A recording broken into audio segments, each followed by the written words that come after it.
Imagine being able to stream every curling game from every sheet from any event, be it your Wednesday league game, bonspiel, or corporate event. Curling Stadium offers an all-inclusive streaming solution featuring high-quality cameras, ease of use, great reliability, and minimal installation. Offering your sponsors customizable ad space on your streamed curling games and being able to sell video packages to your corporate events for increased revenue. With Curling Stadium, you can stream to any device, be it your mobile phone, tablet, or computer. Push the feed to your desired platform, be it Facebook, YouTube, or any other social media. Curling Stadium is simply the way forward. Where it's commonplace in other sports to televise every game, we want to do the same. Curling is a global sport, and it's time it gets the coverage it needs. Make your curling club the next Curling Stadium. I don't remember a time when curling wasn't a part of my life. When I wasn't putting in the sweat and hard work to be the best that I can be. Clocking in the time, the effort to practice day in, day out. Curling is more than just a game. It's a family, a community. And when it's time to play, I know I'll be ready. Hardline, supporting hundreds of our next generation athletes.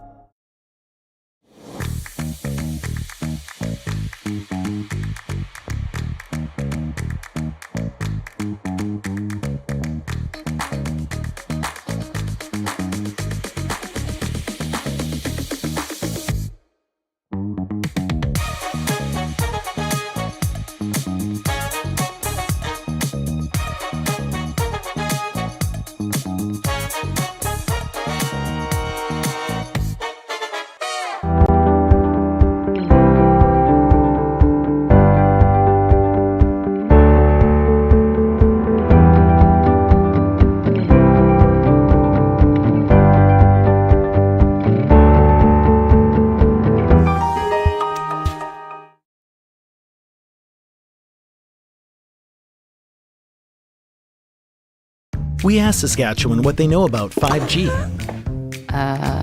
More speed, more innovation. It's gonna make our lives a whole heck of a lot easier. This is what 5G looks like. Better, faster. Sounds like one more G. Sounds pretty good. I don't know what it means.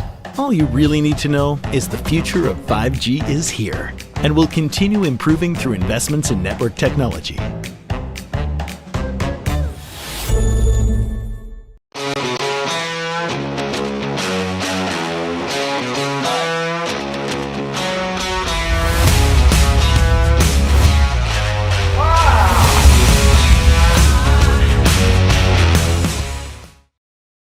Hey Ben, what's the Aztec Safety online e-learning website again? Yeah, that would be aztecsafety.com. Fire extinguisher and firefighting, we'll send that one to Paul. Ah, now here's a course I should probably take. Conflict resolution. Power line safety. Yeah, I thought it might help me with my line calls. Did you know this Aztec website has over 100 safety courses? Jeez. Aztec Safety online course. Ground disturbance. Could have used that a few seconds ago.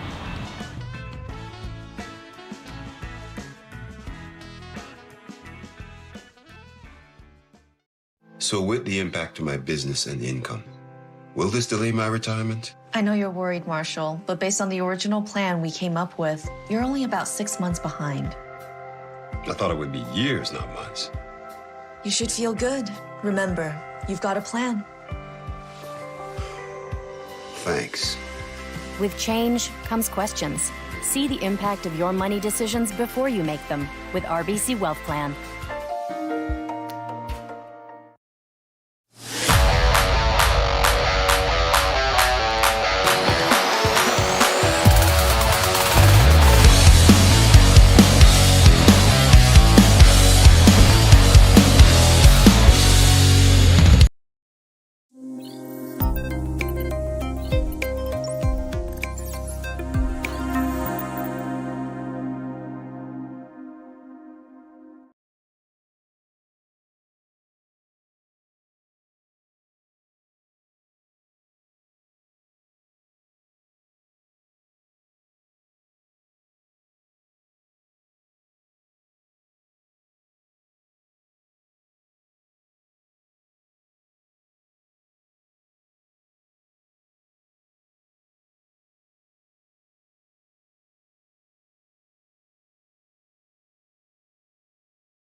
I don't remember a time when curling wasn't a part of my life. When I wasn't putting in the sweat and hard work to be the best that I can be. Clocking in the time, the effort to practice day in, day out. Curling is more than just a game. It's a family, a community. And when it's time to play, I know I'll be ready. Hardline, supporting hundreds of our next generation athletes.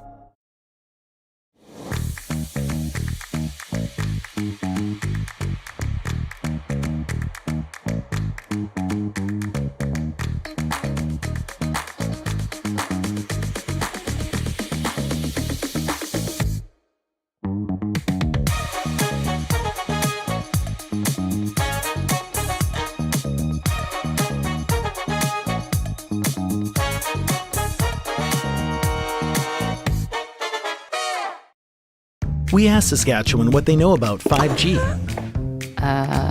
More speed, more innovation. It's gonna make our lives a whole heck of a lot easier. This is what 5G looks like. Better, faster. Sounds like one more G. Sounds pretty good. I don't know what it means. All you really need to know is the future of 5G is here and will continue improving through investments in network technology.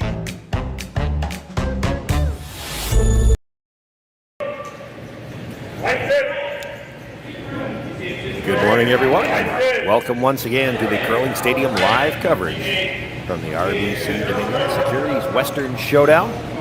We've got men's action this morning, women's playoffs later on today. It's going to be a long and exciting day of curling. This is an A qualifier. The men started Friday, the women started Thursday, so this is the first playoff teams on the men's side to be determined this morning. We've got both A qualifiers. This one featuring Brad Jacobs, Korey Dropkin. As is always the case, the two teams had a practice session before the game and draw to the button to determine who would have last rock in the opening end. Dropkin won the draw to the button, going to Yellowstone. After the corner guard thrown up by Brad Jacobs, Korey asked him to lead Thomas Howell to draw to the corner. It's not Thomas Howell, it's Mark Fenner. So Mark Fenner throwing the lead stones now.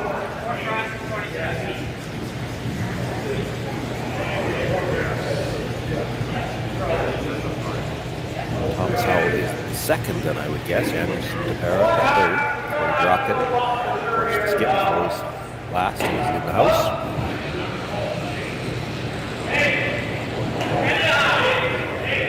Brad Jacobs, Ben Hubert made the guard on his last one, being asked to make the hit and try to roll in behind that guard here with his second.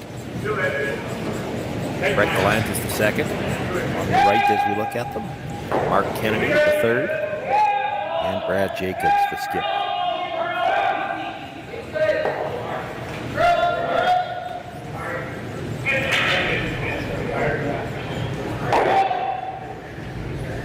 Gets to the nose, not able to make the roll. He's in a rings, shot rock.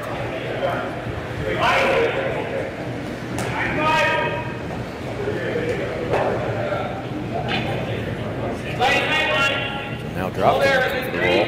In behind cover, you saw him gesture. Plan B would be all the way across and then 8 foot on the other side. Has to make sure they roll a little bit. If you hit this right on the nose, you're probably not going to break this.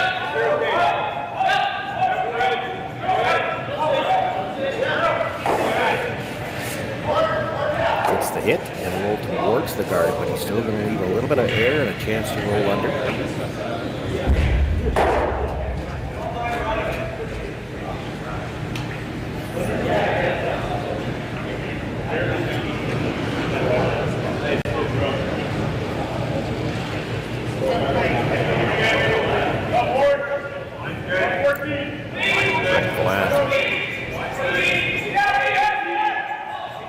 On the brush right away. Still got to curl a little bit. Joyce is close. Takes the hit, rolls across, and that's 3/4 to 7/8 under cover. That's a good shot. Now it was the 5th stone of the end, so they can make a play on the guard now.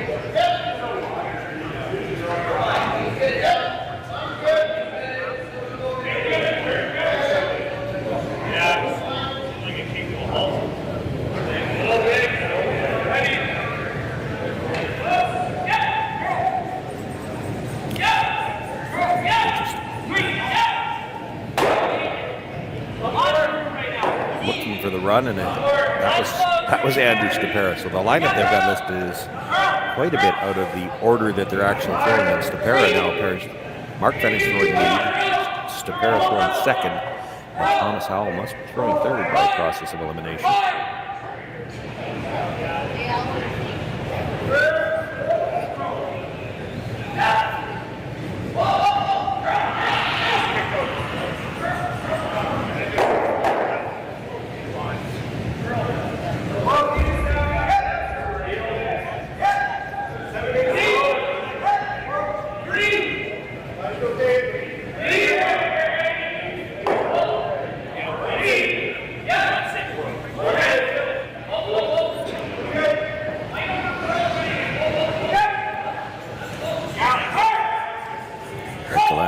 Guard that stone in the 12-foot, wants some separation, make that double a little tougher.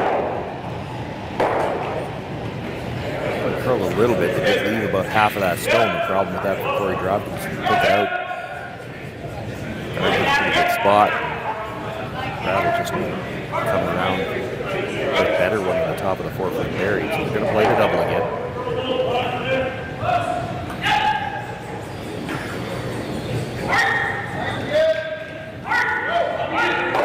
Catch just over the top. Will, and rolls to a corner guard. It's a great shot.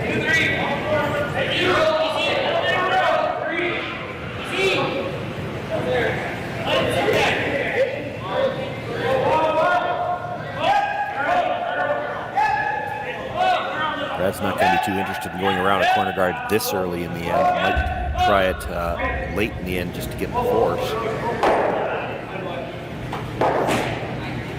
Now looking to come into the 4-foot on the broom side of the center just to make the roll behind the corner longer.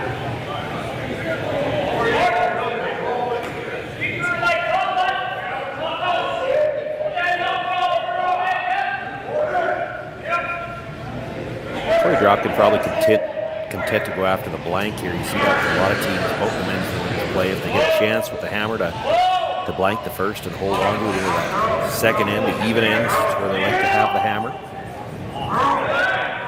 But if a deuce falls into his lap, he's going to take it. So you see them already talking about not just a straight peel on this, they're going to try to roll towards the corner guard. If he wants to roll that steep and stay, they're going to have to throw a little bit quieter weight.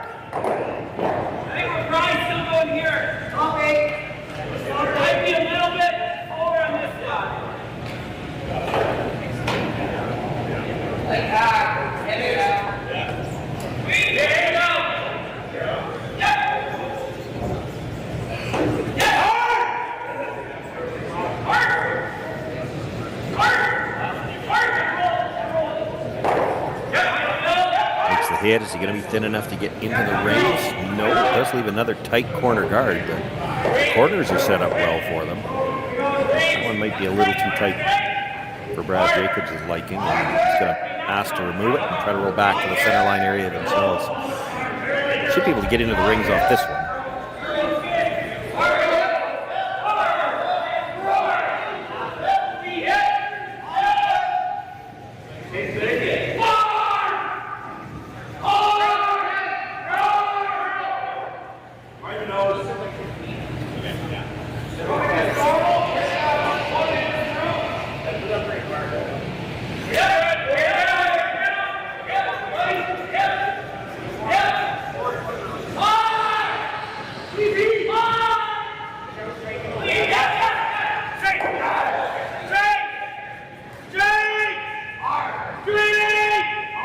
Makes the hit, rolls all the way across, and full 12-foot on the other side, almost got a little spin into the 8-foot at the end.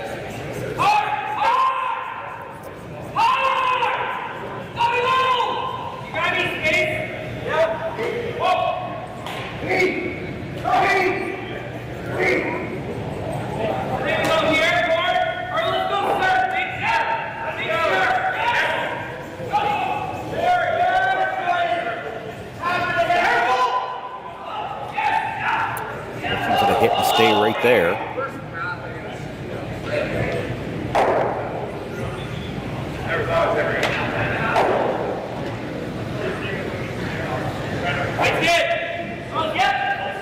Mark Deputy looking over the top, kind of looking for the same thing I am. Do you have to roll inside? They'd love to hit it right on the nose and be in the rings. You roll towards the center and you just make it a little bit easier for Korey Dropkin to try to roll in behind the corner guard. Any sliver of a roll to the inside ball should be in the rings. Nose might be, but it's tough to tell.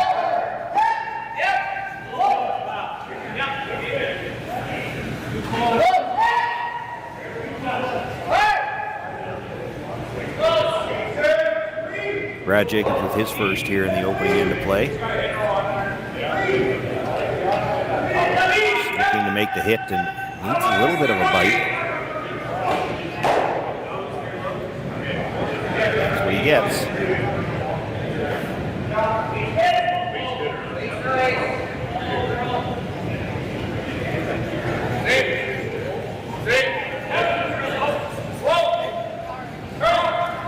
Korey Dropkin's first thought was just to roll only a few inches, just get a bite of the 12-foot. I think they've settled on trying to get the big roll in behind the corner guard. It's a drastically different shot. This is not one of those where you send the room down and say, we'll get one or the other. You've got to have a set shot in your mind. There's quite a bit of difference in how much you're hitting. You just kind of get this and meet here. I don't like that. I mean, this is definitely probably a stop.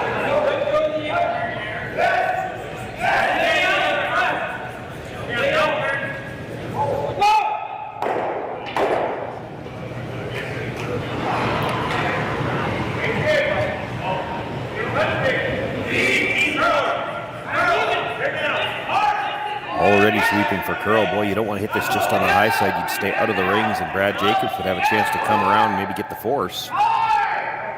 Gets just enough roll to bite the top of the 12-foot.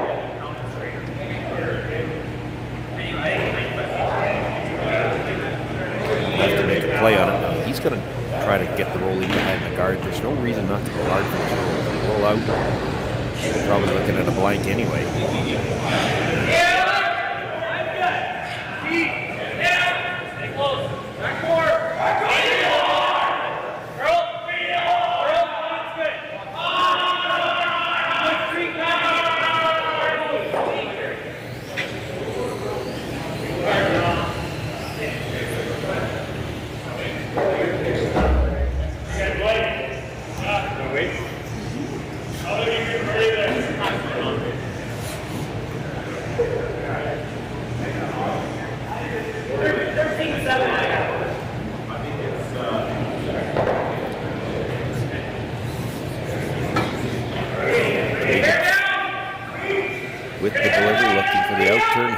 Behind the corner, just to force Korey Dropkin to take a single here.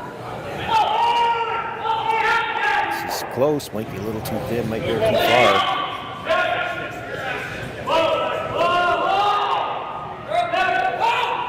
Brett Gallant trying to convince it to spin back. He's got a quarter in behind the guard, and he does at least make Korey throw a really wide hit to make the blanket. Of course, nothing's been out this far. Korey aware of that. You can see him cleaving the path all the way down to the hats.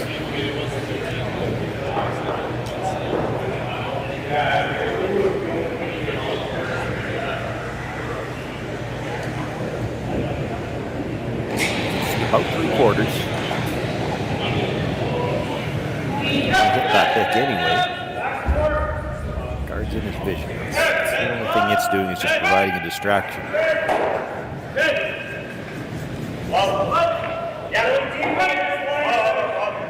Played this open first end, hoping he'd have the chance to blank and retain last rock into the second. He's got the shot.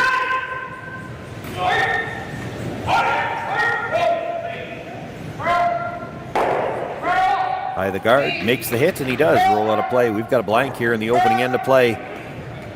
No score between Korey Dropkin and Brad Jacobs, second in action right after this.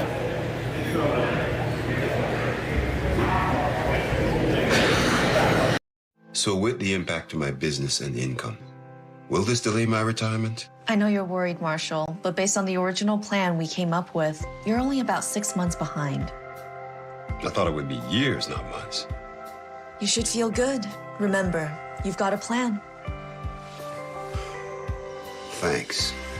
With change comes questions. See the impact of your money decisions before you make them with RBC Wealth Plan. Calling all curlers, novice to pro. Ashland Curling Supply's patented rotator disc system lets you customize your slider right in. Handcrafted in Canada, Hardline's ice pad has revolutionized curling for over a decade. Engineered with top-tier precision and durability, it is backed by an unmatched 10-year warranty.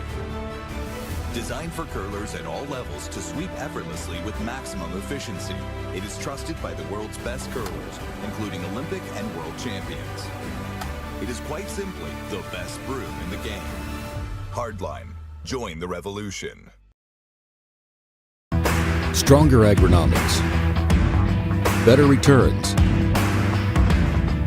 Greater peace of mind. From pre-seed to post-harvest, you can count on the Victory Canola program to keep you.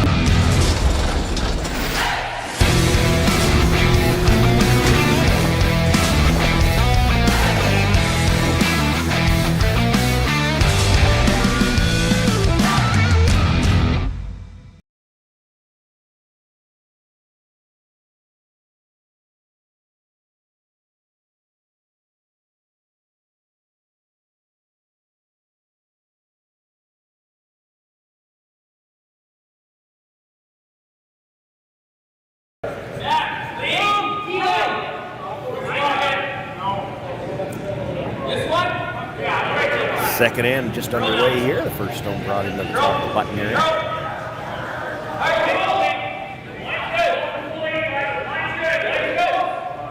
Probably the first one is the guard on the logo. It's hiding on me. The second one comes around, now looking to freeze on the face of that.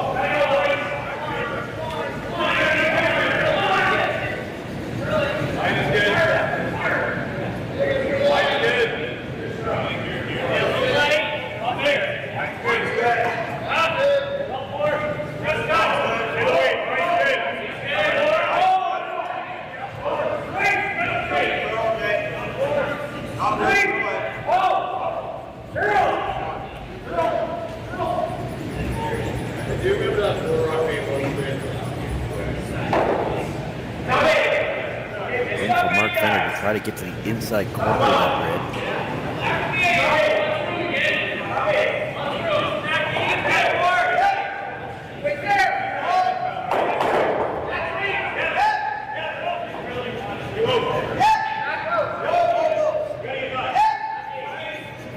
Kind of caught in no man's land. There wasn't much they could do. It was hanging on the outside of it and ends up tapping the red to a better freeze on the yellow.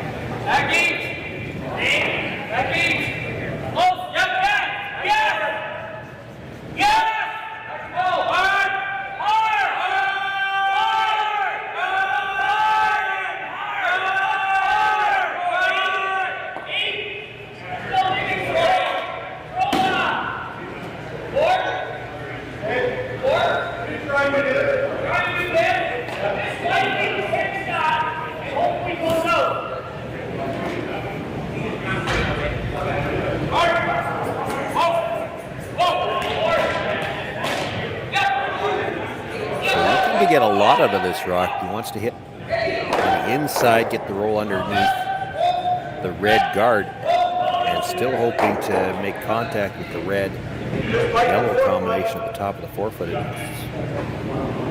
going to be tough to get both. I think if you're getting the roll behind the guard, you're probably missing on the red.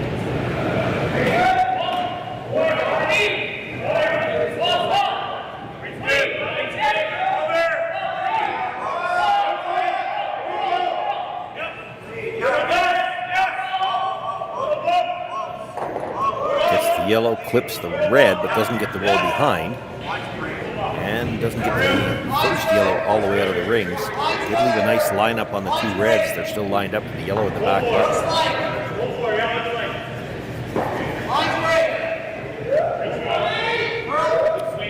Tough spot for Korey Dropkin. He doesn't like those two reds where they are, but he doesn't have to do anything about them. Here's the fifth rock. The fifth rock, the end's already done, so he could make the play on the guard.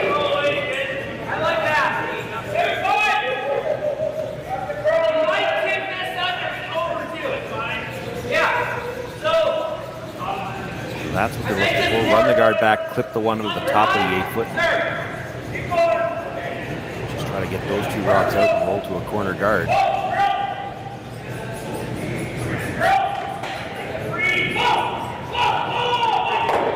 Red onto red.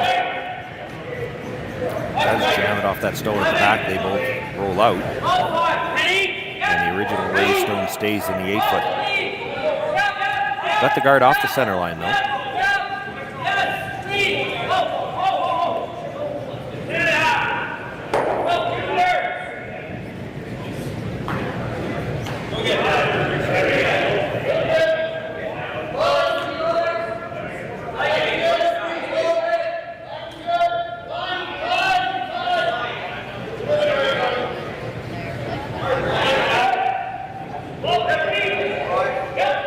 Brett Gallant looking for the hack weight.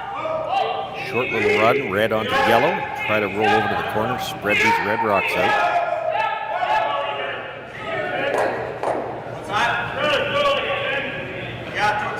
It's pretty well done.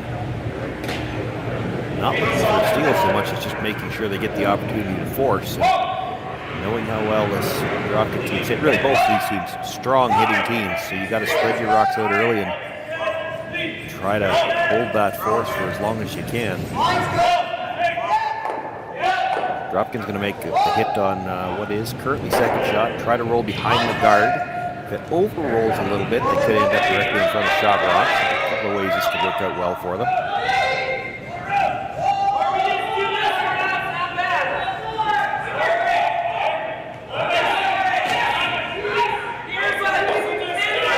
Makes the hit. They'll roll past the guard. Does stay corner frozen actually on shot on what was shot rock. It's hard to tell who's shot now. I think it's still the red.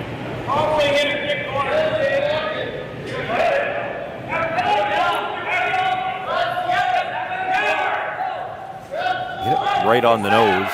They'll both go. Now whether or not you leave the double or not, it'll be flat. These teams can certainly throw hard enough to make those flat doubles.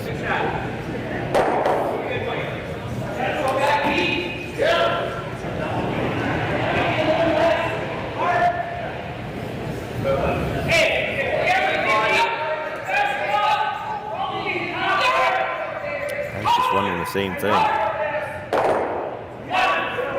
You don't want to roll dead in behind the guard. You'd probably force Korey Dropkin to play the corner freeze and try to get his deuce. But if you roll half behind, it's pretty good.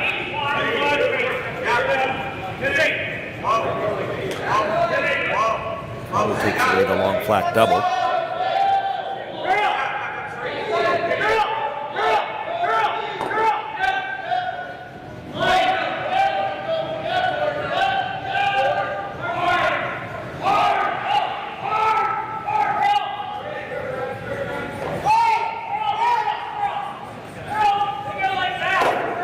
For some curl, he's going to get the double. Will the shooter stay? Does hang on wide at the edge of the 12 foot. There's no double on those two available, and it's not looking like blank. Or Dropkin thinking about coming around his own guard now.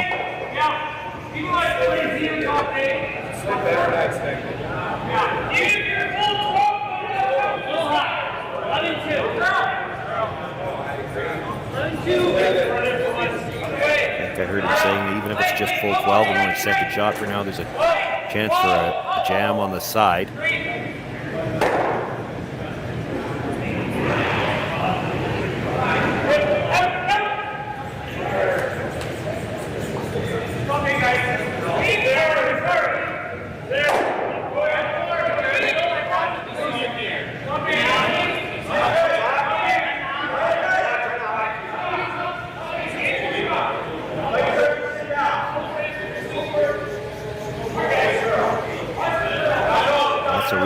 These rocks move so hard from the hog line in. Plenty of room by the guard, and he's going to end up dead buried. In fact, if anything, maybe a sliver out the other side.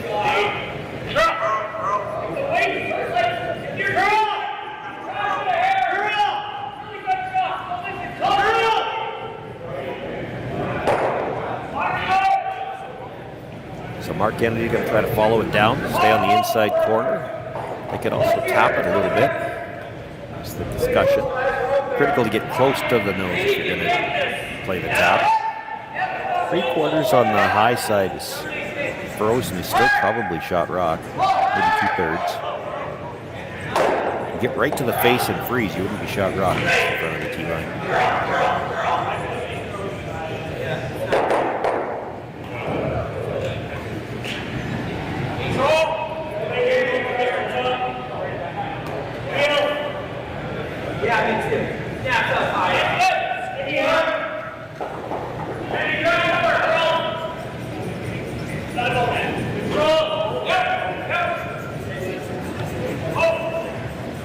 This is going to have to curl a long way if it's going to get in front of that yellow at all.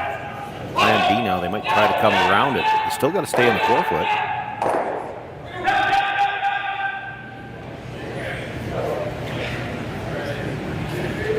Ends up just biting the back corner of the button, and it is fully open. A chance for Dropkin to hit and roll to the open side. Maybe set up the deuce here, keep the play away from that buried stone.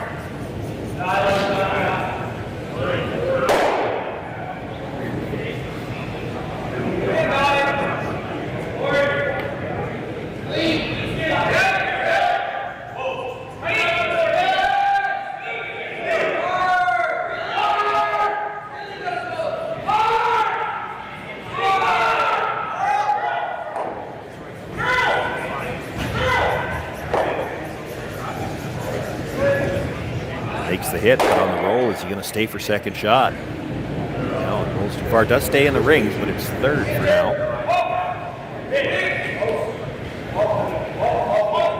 Gives Brad another chance to play the corner freeze on the yellow.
Just beside the yellow. I think there's enough room to clear it.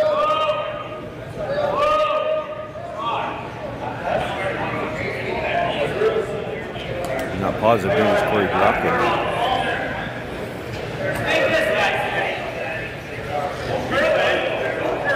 He's got a sliver of the red stone is undercover.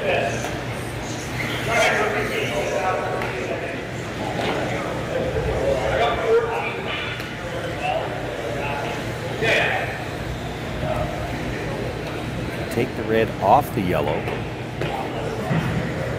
Pushes the yellow over a little bit. You might leave a slash double. In a perfect world, if you could just across the face of the red, push it back and roll over behind cover, that would be great. The question is, can you get across the nose like that? When it's slightly buried. And I'm not sure what they've settled on, because he did talk about they could push the yellow stone out into the open and stay right there. I guess as a means of not leaving a double. Or leaving a very difficult double anyway. It's a delicate little shot.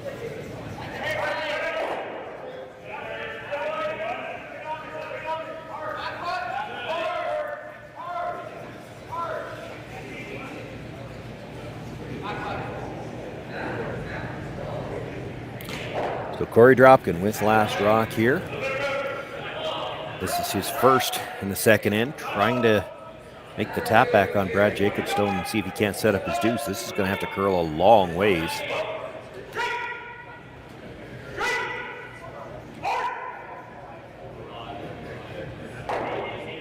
Makes the tap. Didn't rub the yellow over very far and didn't move the red far enough to be shot rock.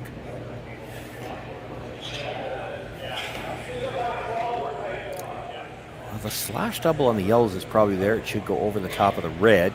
You lose your shooter and you leave him an easy shot for two, or for one though. No, there might even be a double for two. If you double the two yellows and lose your shooter, there's a double on the red at the side of the 8 to that red at the back of the 4. And that would be for two.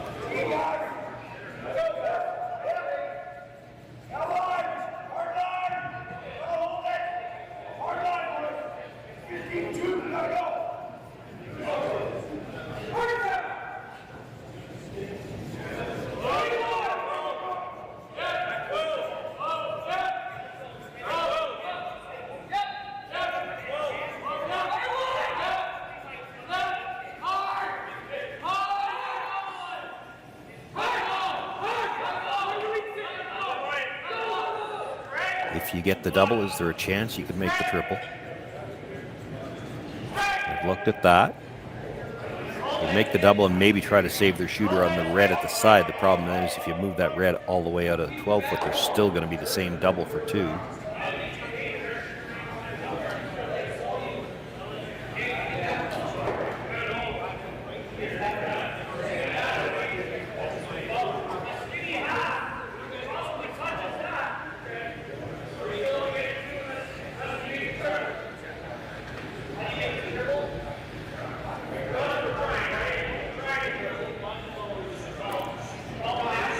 This is a tough spot for Brad Jacobs. I know exactly what's causing the dilemma. Like I don't see what to play here either.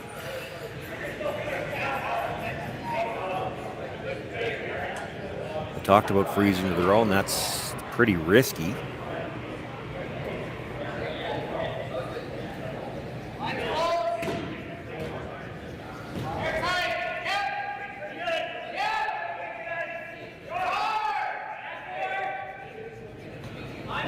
Brett Gallant seems to think that if you hit this right, hit the yellow, slash it onto the one at the side of the 4-foot, it's going to go across the top of the red. And he seems to think it might actually clip the yellow at the back. Now,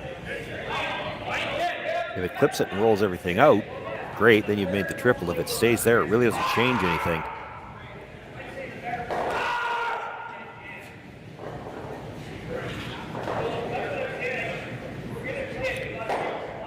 Brad talking about rolling over towards their own red. Now, the weight they're going to play to make the double on the yellows, I would think if he's rolling over to his own red, he's right. The ankle's probably right for that. I think you're kicking the red too far. If you could roll over there and sit 3, then the double doesn't help Korey Dropkin. He probably just has to draw for 1. But if you roll over there and tap it out, it'll change the angle a little bit. It'll make it a thinner double. I think he's still going to play it, though.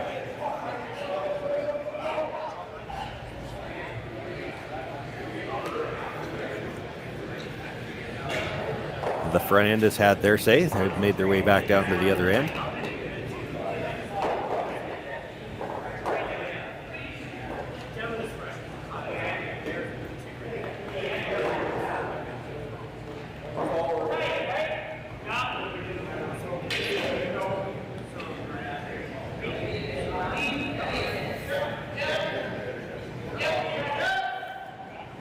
Decision has been made yet. Brad's still looking at the freeze on the red, and it's great as long as you get a piece under the yellow, but if you don't, it's a nose hit double for 3, pardon me.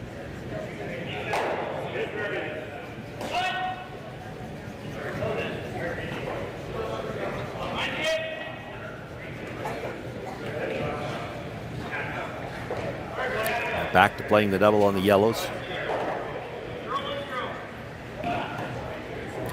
You make the double on the yellows, even if you roll out, at least Korey Dropkin has to make a double to get his deuce, and it's not a gimme double. There's 4.5 feet between them.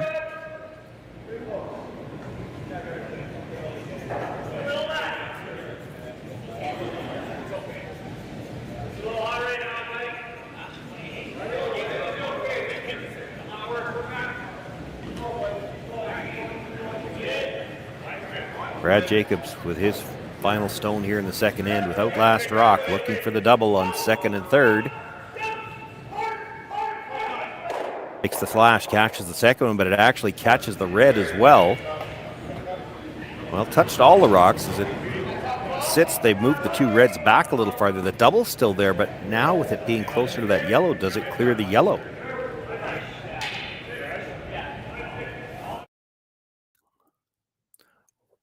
One more look at this, and they had discussed all of these options. They had talked about, Brad thought it, if you hit it right, you were coming across with your shooter, catch that red at the side. It actually caught the back side of it a little bit, so squirted back, got closer to the yellow. I don't think anybody thought they were touching the red at the back of the forefoot, but moved it a little bit as well.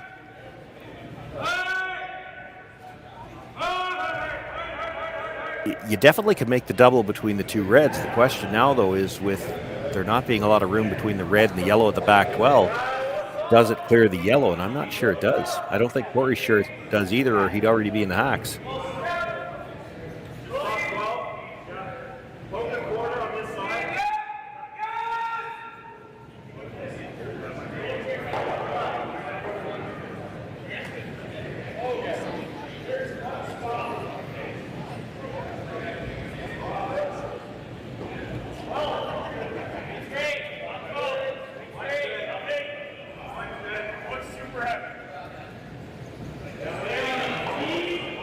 Half a rock is probably a little bit too thick, and I'm pretty sure half a rock would clip that yellow as well, but it might be just there.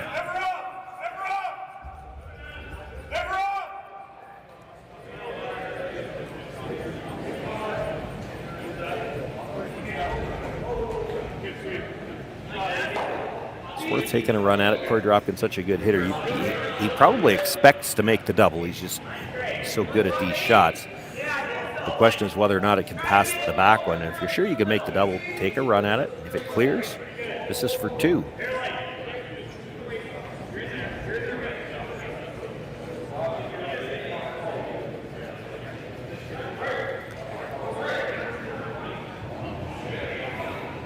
Actually, on that last double attempt, clip that red out of the side on the other side too. That's not impossible that he could blank the end off this too.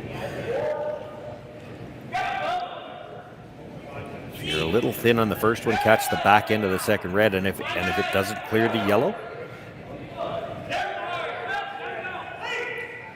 you know he won't be light on this.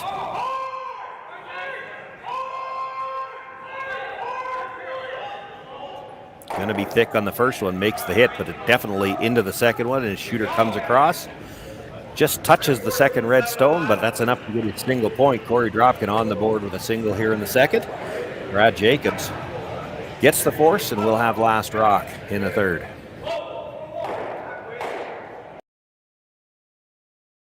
We asked Saskatchewan what they know about 5G. More speed, more innovation. It's going to make our lives a whole heck of a lot easier. This is what 5G looks like. Better, faster. Sounds like one more G. Sounds pretty good. I don't know what it means. All you really need to know is the future of 5G is here and will continue improving through investments in network technology.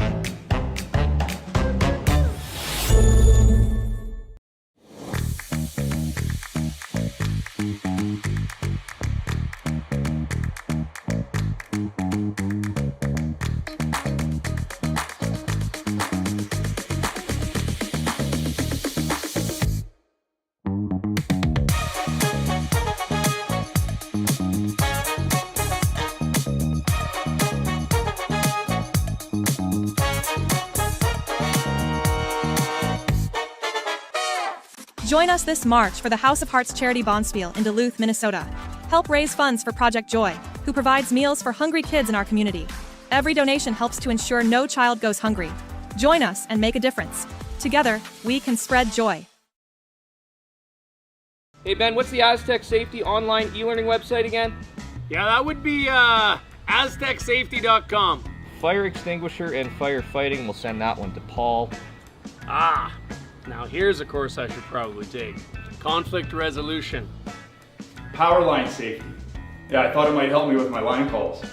Did you know this Aztec website has over 100 safety courses? Aztec Safety online course. Ground disturbance. Could have used that a few seconds ago.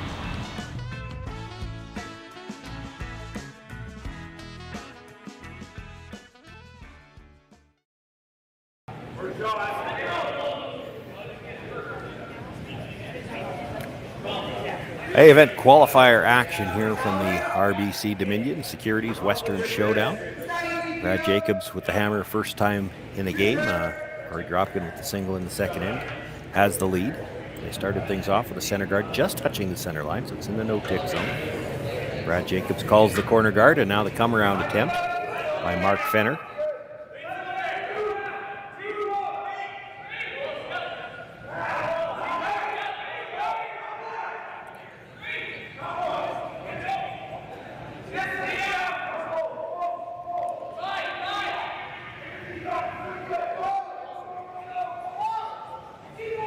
Had to brush that most of the way down just to make sure they get by, and it does stop just in front of the tee line. Shot rock with a big piece of the button. Brad Jacobs, for now, looking to come around. Yellow sit on the corner of that shot stone.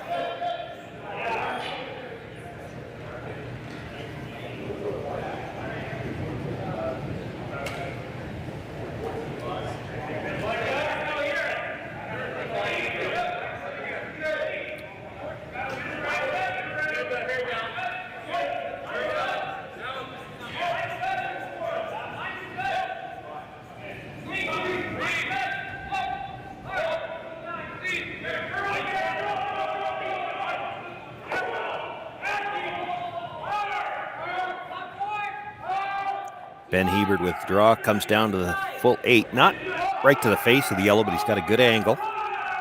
Sliver under the guard.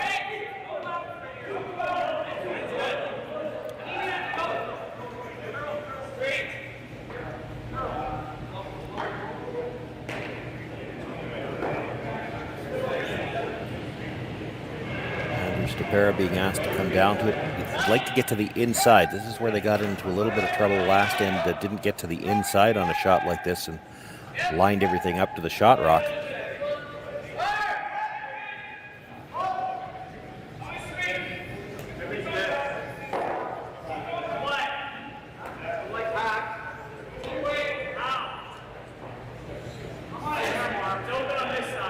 Comes up a little short here, touches the guard, but does take away the little tap on the red for now.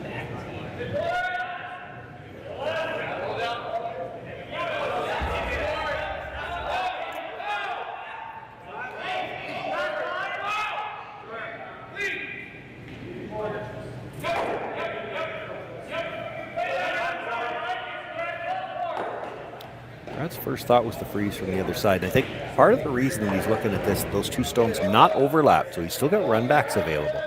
If there was an overlap, I think you'd see him peel for sure. They did talk about it. As it is, you could put a nose-hit run on the one that was just thrown. Yellow onto red onto shot rock, so they've got a shot there. And if they can get this on the corner on the other side, they'd have it from both sides because they could run the other guard onto this one.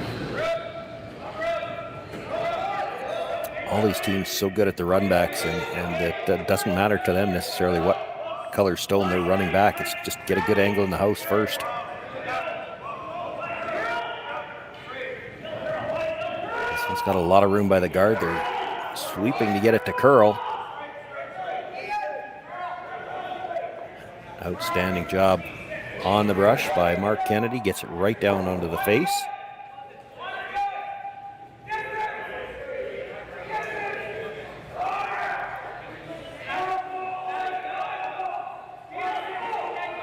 Got Dropkin looking at the run back. There's some danger with this, but he's already in trouble. So looking for yellow onto red. Red onto the red that was just thrown. In a perfect world, you'd love to pick it clean. It's possible that everything moves.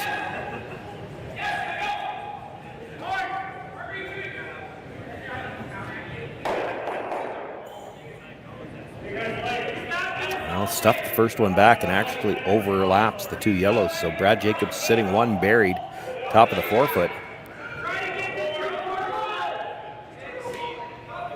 think he's coming around the corner here.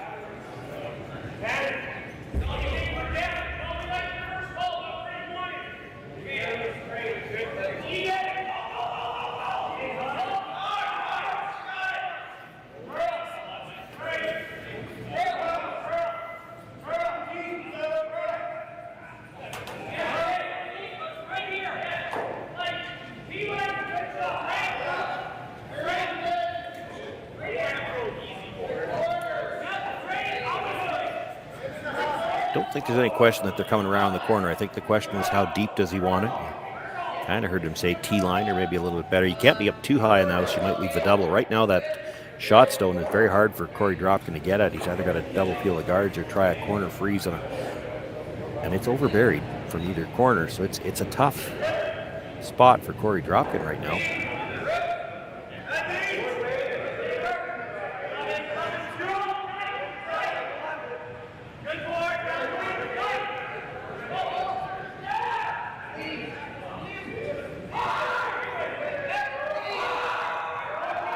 A lot of room by the corner guard. Now we do know there's a lot of late finish here in Swift Current. I don't mind bringing this deep. Don't want to leave the double, which they did definitely deep enough not to do that.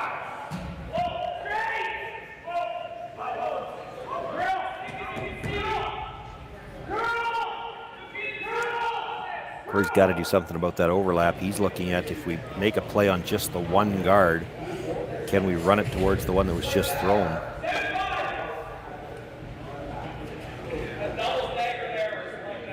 It's actually, I think, trying to make the hit on the guard tighter to the rings.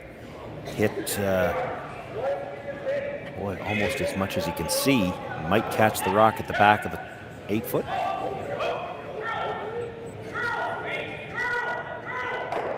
It's close.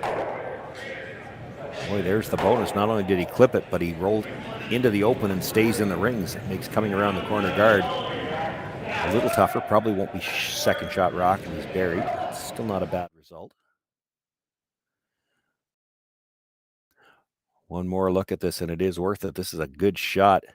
Good just to even see the possibility. You clip the back guard of the two, dead jam it onto the stone at the back of the 8-foot. Brad Jacobs looking at making a play on that stone now. Still got shot rock at the top 4-foot. You can get across the face of this, roll under cover, sit to at least partially buried.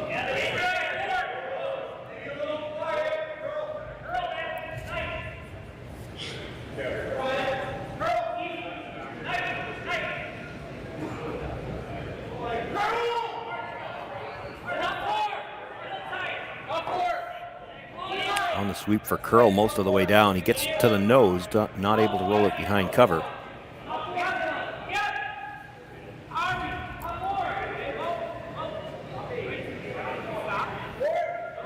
Korey Dropkin asking well, at least one of them to make their way down, maybe two. It's just going to be Thomas Howell wants to see the angles. Just because he can see half of that shot rock, there was no guarantee he was going to come at it directly. He's looking at the run back. He's also looked at, you could hit the stone that was just thrown, roll to the back of the 4-foot. It's a flat roll, but you might be able to get shot rock buried behind the center. You might be able to see enough of the red to make the slash double, the red on the top of the 4.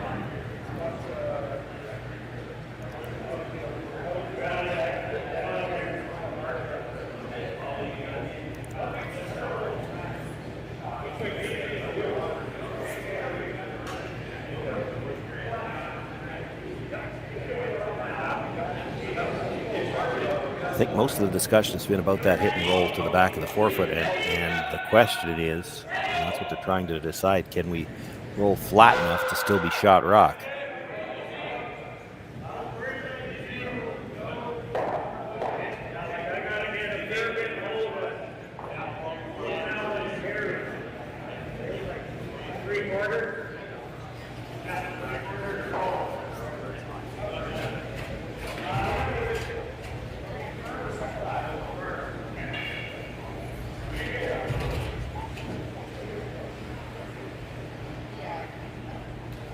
They've decided that they Probably can't get shot rock on the hit and roll, so they're going to play the run back.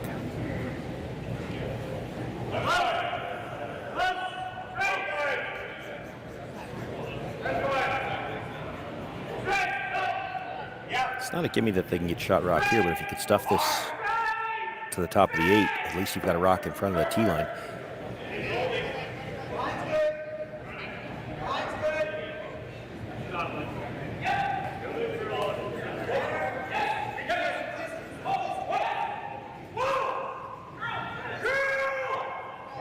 Needs to get just a sliver across the face. He's close.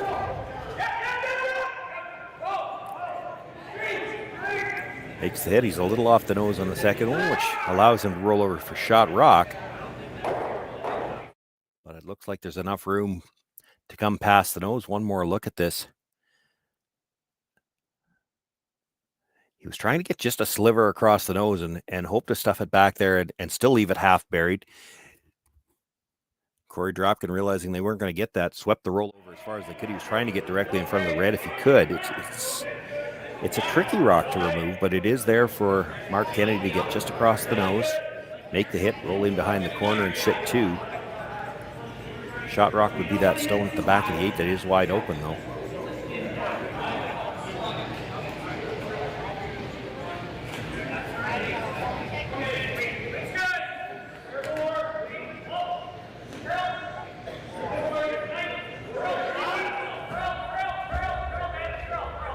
To get across the face, or he jams it on his own at the back. Sweeping for curl to the nose and does get past. Takes the hit.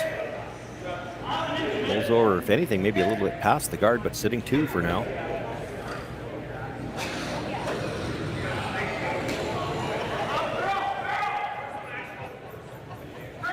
Korey standing in behind the red that was just thrown. He's wondering if he could see enough to make the double.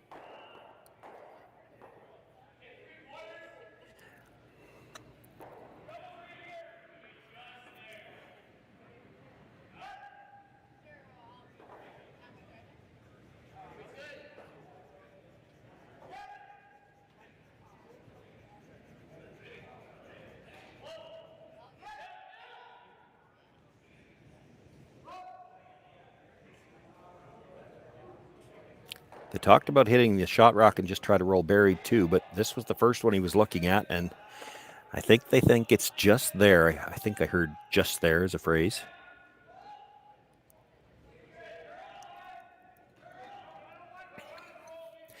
He can definitely drive one red onto the second, but if you just dead jam it, that doesn't help. He's got to be able to get close enough to the nose to make the double.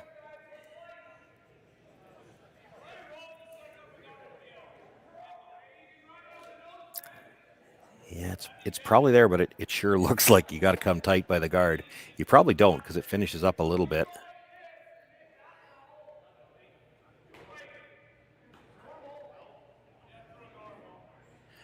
So Korey Dropkin with his first to skip stones here in the third end. He's got the 1-point lead, looking for the double here to take away the deuce opportunity.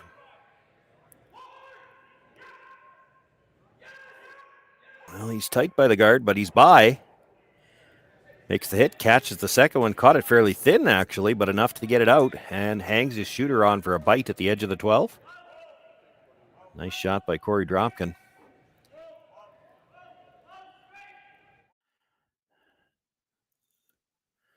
We're going to wear out the replay machine with all the good shots at this end. And not just a good shot by Dropkin, outstanding brushing. They had to really work to get that by the guard.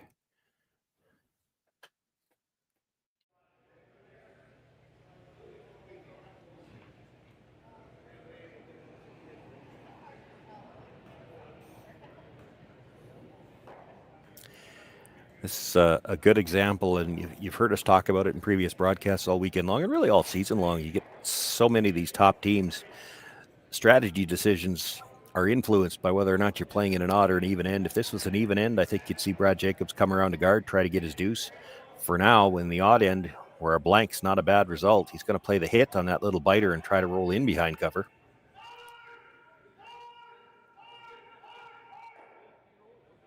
Makes the hit. Rolls past one guard.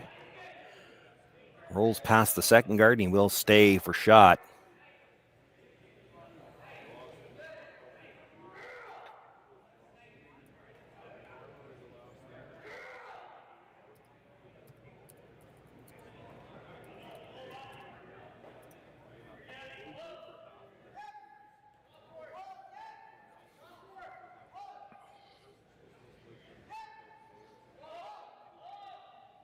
Korey Dropkin will look to make a hit on that stone and try to roll right behind his own yellow guard. It'll be deep, but if you could roll dead behind, you might force Brad Jacobs to try to take a single here.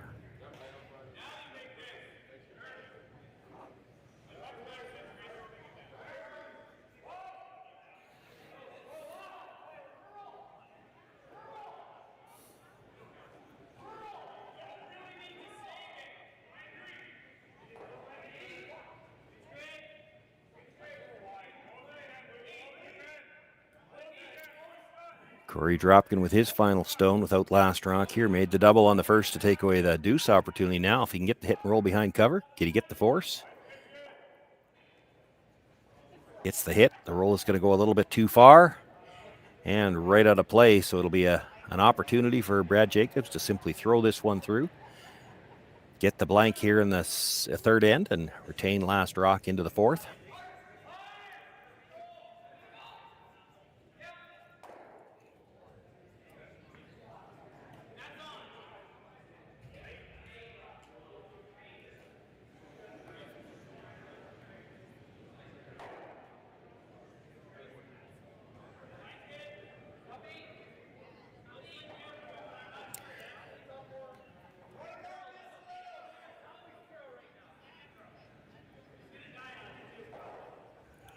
Brad Jacobs with the throw through on his final stone.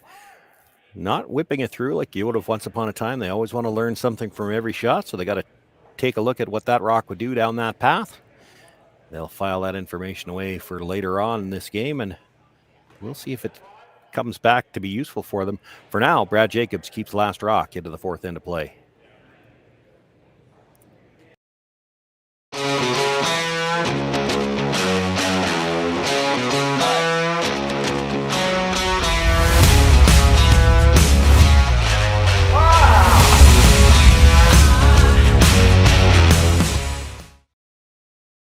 I don't remember a time when curling wasn't a part of my life. When I wasn't putting in the sweat and hard work to be the best that I can be. Clocking in the time, the effort to practice day in, day out. Curling is more than just a game. It's a family, a community. And when it's time to play, I know I'll be ready. Hardline, supporting hundreds of our next generation athletes. Saskatchewan, you know Sasktel because we're everywhere. Because being everywhere keeps us connected to you. With Sasktel sponsorships, we get to be part of your community. We're here with you, and we're here for you. It's easy to get started.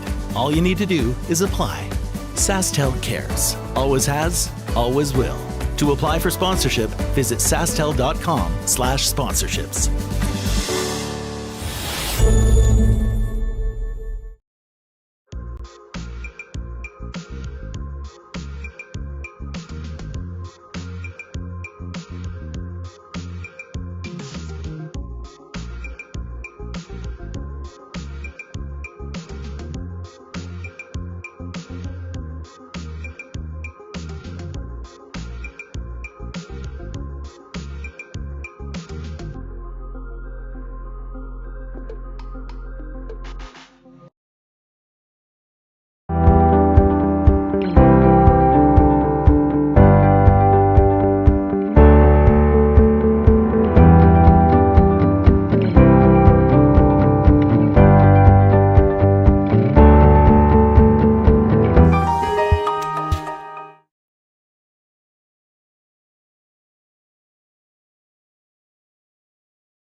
Well, Korey Dropkin had the hammer in the first end, did exactly what he was looking for, got the blank, took the hammer into the second, but unable to generate his deuce. He had maybe a shot for the double on his last one, clipped the backstone and rolled across, got the single. Brad Jacobs had the last rock in the third end, was able to do the same thing, got the blank so that he could keep last rock into the even end, and now we'll see whether or not he can generate his deuce here in the fourth. We see the center guard go up to start the end, a corner to follow, and now Mark Fenner looking to come around his own center guard.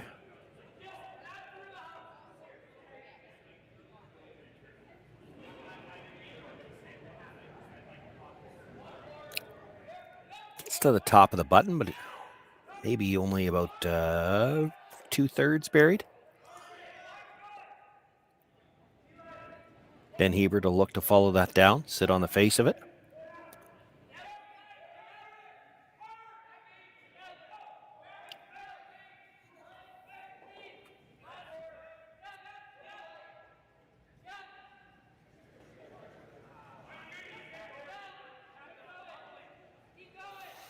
Both brushers down. They've got to go for weight.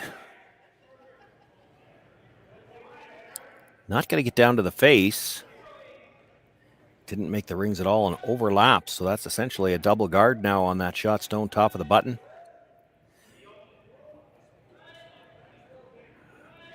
Korey looking to put one more or a long one up. This is the 5th stone of the end. They know the peels can start after this, so they want to make it as tough as possible.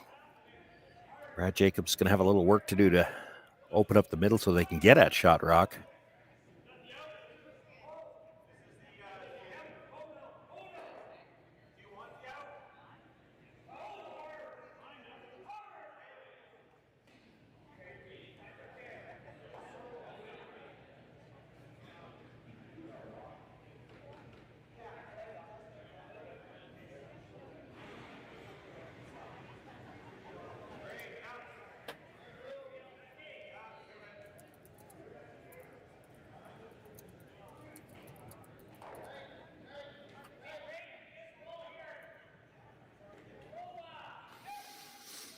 Probably got that guard a little tighter than they would have liked to, and they might have preferred to have it dead lined up to the top yellow of the two guards closer to the rings. It's possible, I think. Well, I thought Brett could get all three guards. Looks like they're just looking for a double.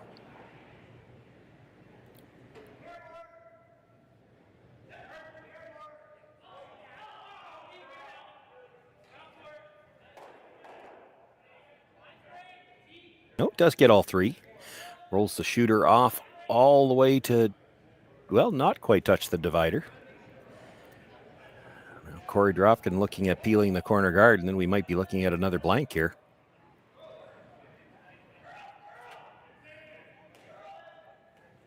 Korey and Brad wondering about that red at the other side. I can tell you that Mark Kennedy was with that rock and he watched it. It did not touch.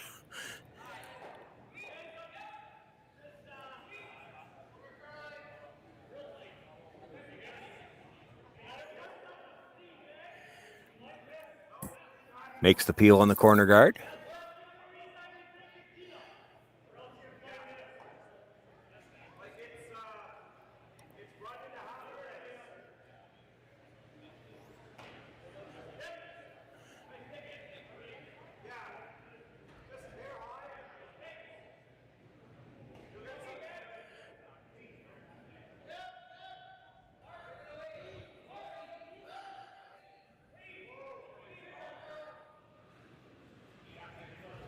So Brett Gallant with the hit on the shot stone will stay right there. Both teams will likely be content now to simply exchange hits. We may see a second blank in a row. There's been a lot of discussion at this event and others, and I'm sure around your local curling club about the Grand Slam coming up in January, where they're going to test a rule for the first time that if you blank 2 ends in a row, you lose the hammer.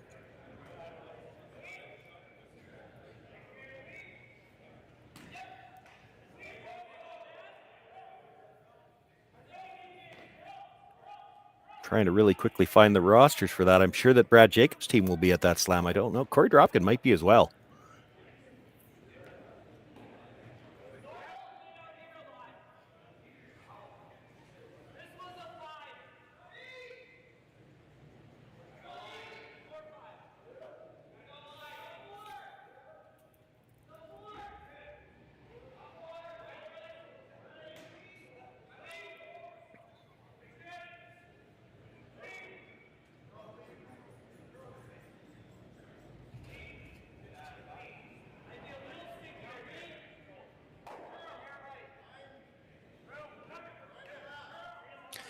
Makes the hit, stays right there. So exchange of hits continues.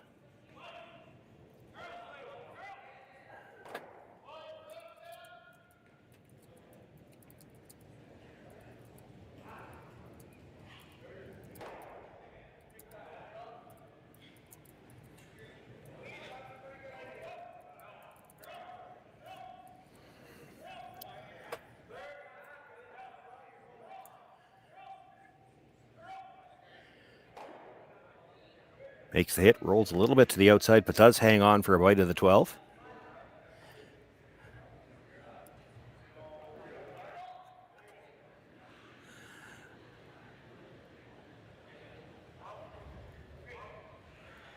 Well, that's, I have to admit, I chuckled a little bit. That's almost funny. How good are these guys? That rock's only got half of the 12-foot, and Brad Jacobs still looking to roll just a little bit farther to the outside to bring that guard into play. Like, this is such a fine shot if he makes it. This is going to overcurl what they had in mind. May not stay at all.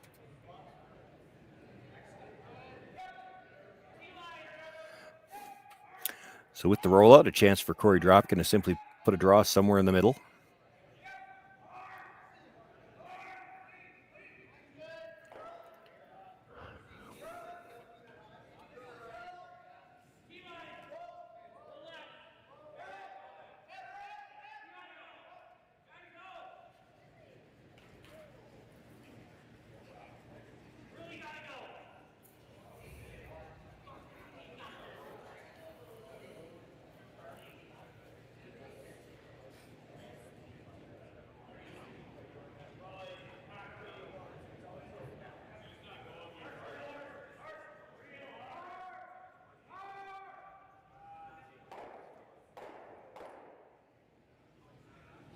Tap the ice for the back 4-foot here, and part of that will be just doesn't want to leave Brad perhaps a chance to try to roll wide to the edge of the 12-foot on that yellow on the other side that might be covered.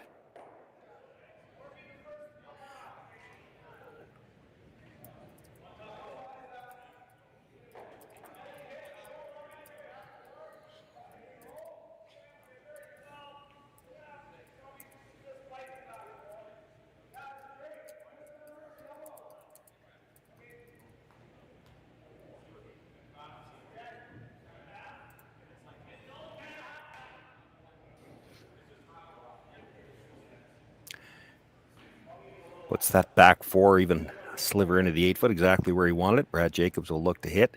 Can't really roll towards the corner. If he was anywhere near that yellow corner guard, which is only protecting a sliver of the 12-foot, by the time you got buried on it, you'd be out of the rings. So he'll just look to hit, stay right there.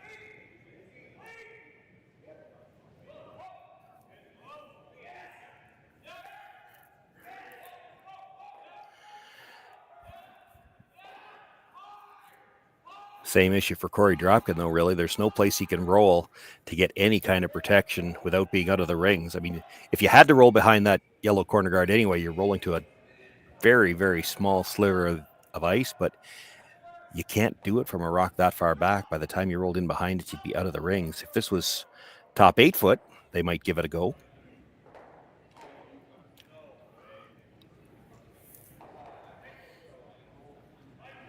Didn't see any indication that they were going to try any kind of roll just to change the shot. So probably looking to hit right on the nose and force Brad to roll at least 5 feet to get the blank.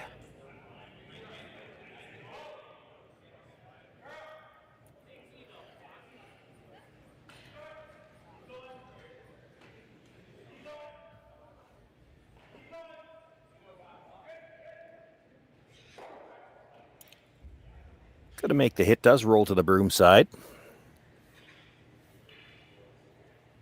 Changes the shot a little bit, but it is a shorter roll now for Brad Jacobs to get the blank.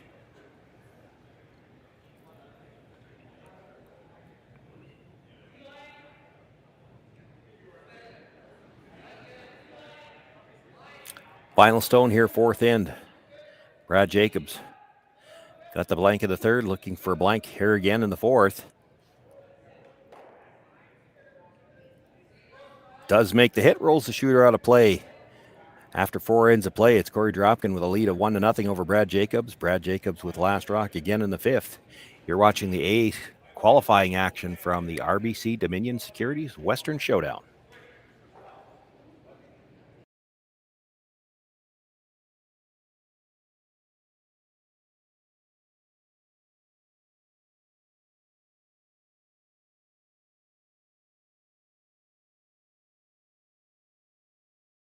Hey Ben, what's the Aztec Safety online e-learning website again? Yeah, that would be aztecsafety.com. Fire extinguisher and firefighting, we'll send that one to Paul. Ah, Now here's a course I should probably take. Conflict resolution. Power line safety.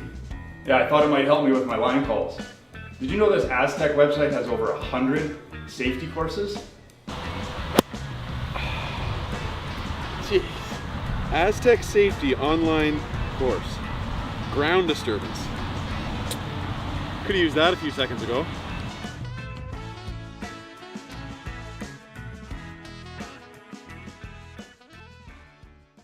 For over 20 years, the Sandra Schmirler Foundation has granted more than $9 million to hospitals across Canada for life-saving equipment for premature and critically ill babies.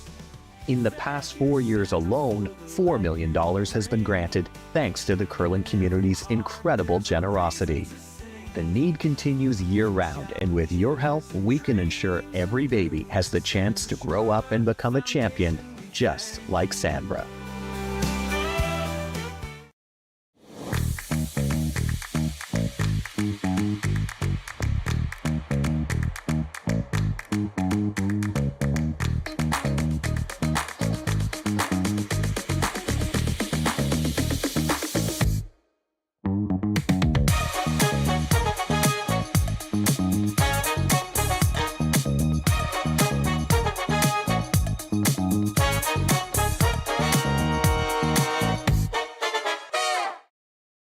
We asked Saskatchewan what they know about 5G.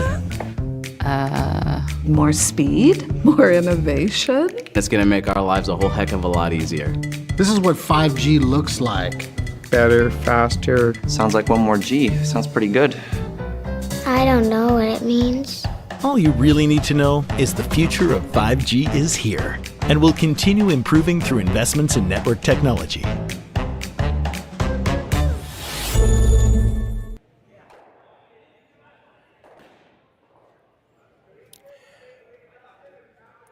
Fifth end underway, and again, we've got some rocks in play to start things off. We'll see whether or not there's any of them left when the end comes to completion. We've got the tight center guard thrown up to start. Ben Hebert through the corner, and then on the come-around attempt, it comes up a little short. So 3 rocks all in front of the house right now, and Ben Hebert looking to come around the corner.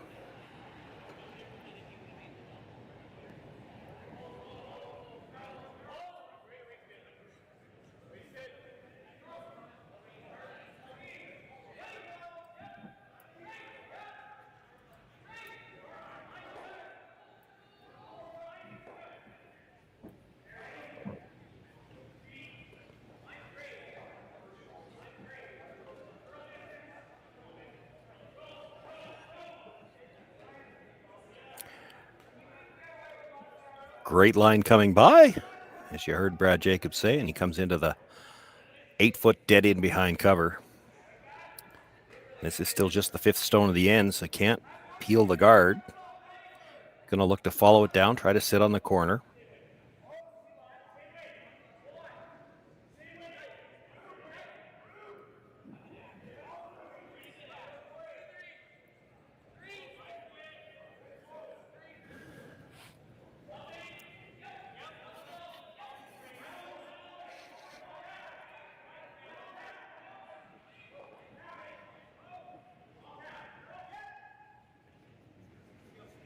It's got a little bit more line than Ben did. Curling now might be a little strong. If you bounce at all, it's going to be open.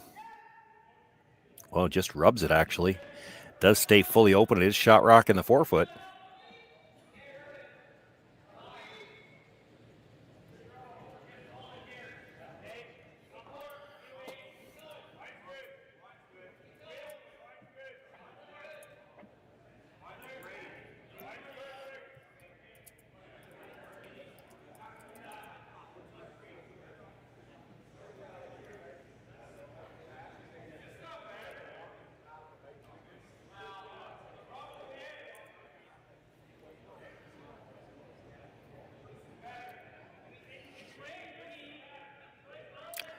Brett Gallant looking for the hit, can roll behind cover, sit 2. This is really going to have to curl to get off the center guard, though.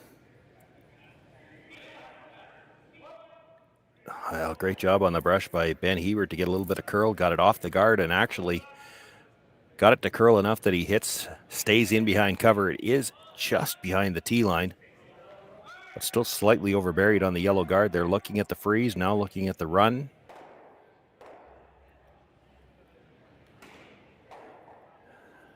Kind of looked like Korey was asking for a preference. Which one do you like better?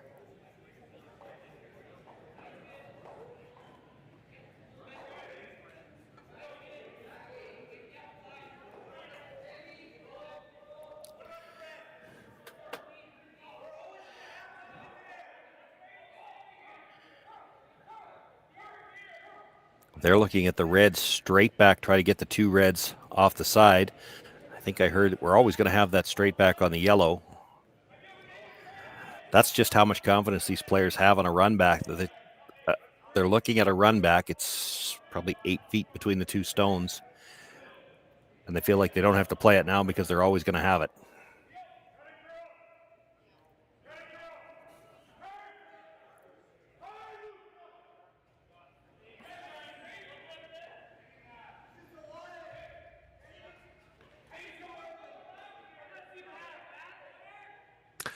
Yeah, I'm seeing what Korey's seeing. They're talking about trying to run the red over the top of the red in the 8 foot and get the double. The problem then is your shooter's rolling towards the center line. Well, if you're looking at always having that run back, you got to be careful where this roll goes. Be really easy if you try to make the over the top here to roll in front of that red or that yellow, and then you don't have that run back on the other side.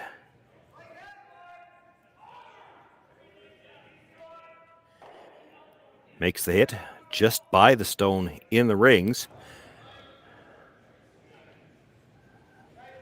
Thomas Howell alert on the roll to make sure it does roll past those two at the center line.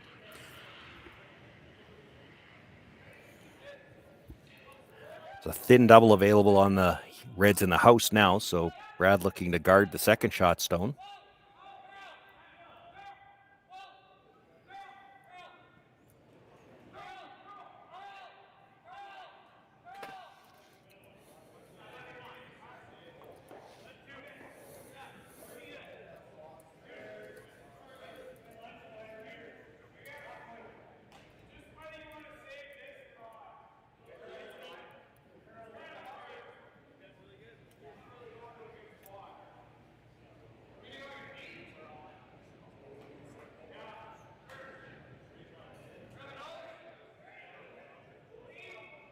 Brett Gallant throwing the corner guard here.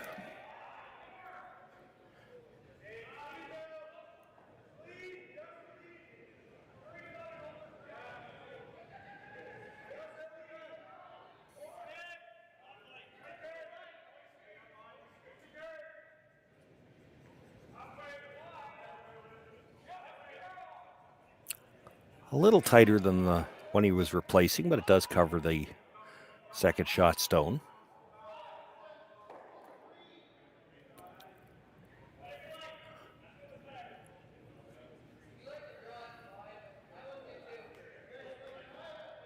Going to take another pass at making the double on these two reds on the side.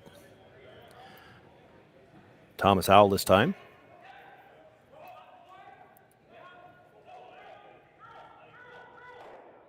Makes the hit, but dead stuffs it on the second one. Brad Jacobs continues to sit two. And now where do you put the third one?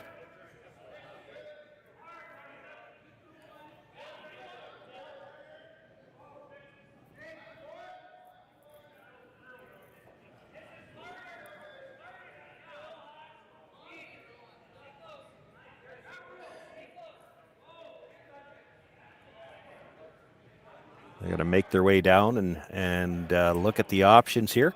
You get around the wide corner. I mean, in a traditional format, that's probably where you'd want to play. That they're conscious of that run back opportunity in the middle, and they know how good this Dropkin team is at those shots.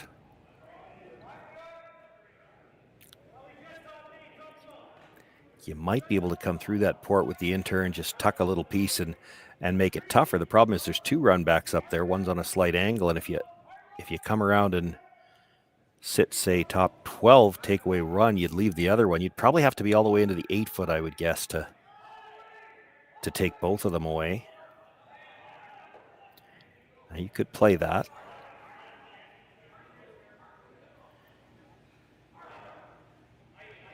I think they were also talking about, it just looked like just from the gestures on the broom, they were looking at maybe hit the center guard and roll into the ring. So if there's only one guard there, that might leave the corner freeze. I'm not sure I like that.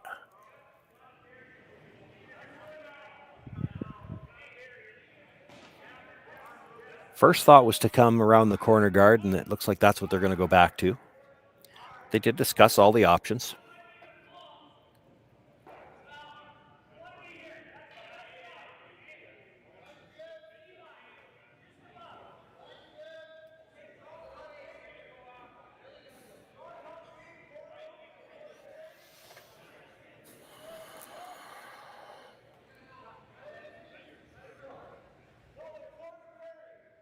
One tricky part about a shot like this is you don't often get the chance to go quite this wide, so the broom's going to be a little bit of a guess too.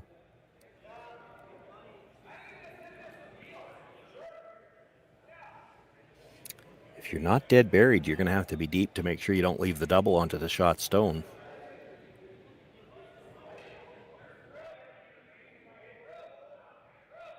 Mark Kennedy, with his intern being left-hander.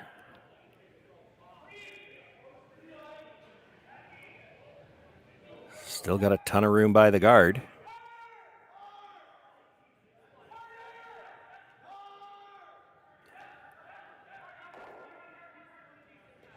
Looking to get it as far back as they can now so they don't leave the double.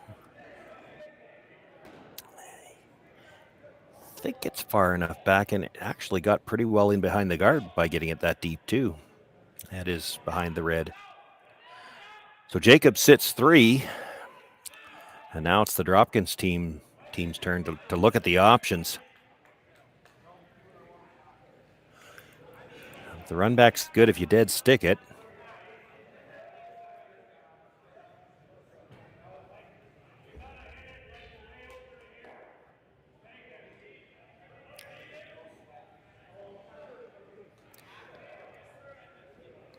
They don't have direct access to any of those red stones.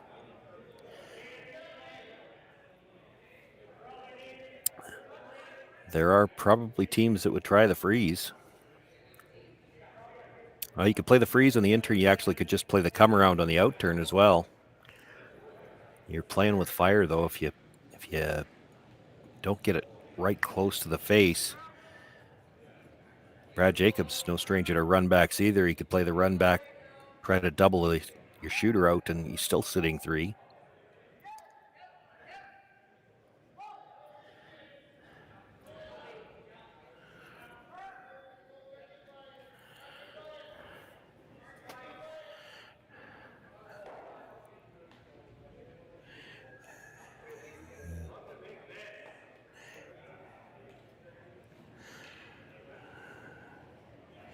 I've done a little bit of coaching at times over the years, and this is one of those shots where even if you had a coach and you called him out for a timeout, and I'm a little bit of a sarcastic individual at the best of times, so I did this to a team once, and they called me out for a timeout in a situation that didn't look much better than this, and they said, well, what do you like? And I said, well, I'd like to be throwing red. This is a tough spot.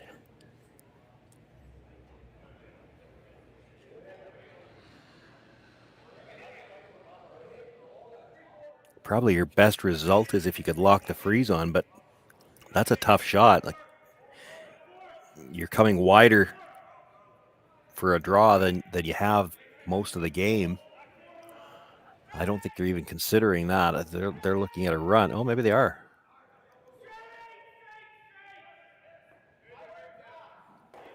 We may not know till he puts the broom down.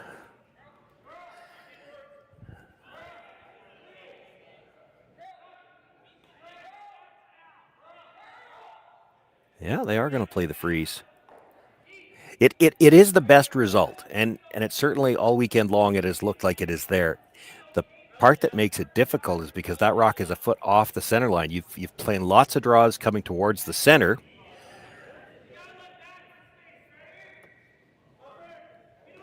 Really tough, though. It's a bit of a guess when you're trying to draw to a spot that's a foot off the center line yet.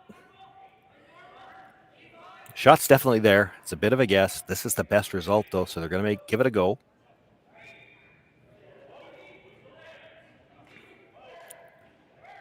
Lots of late finish here. This is going to look like it's a long way out at the hog line. This might be a little strong, though. No good options. Heavy actually goes right by it and to the back 12. It's already fourth shot.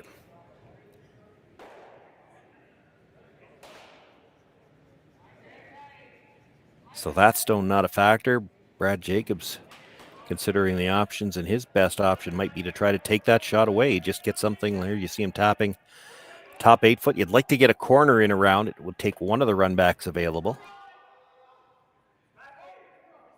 Maybe just a sliver under the guard.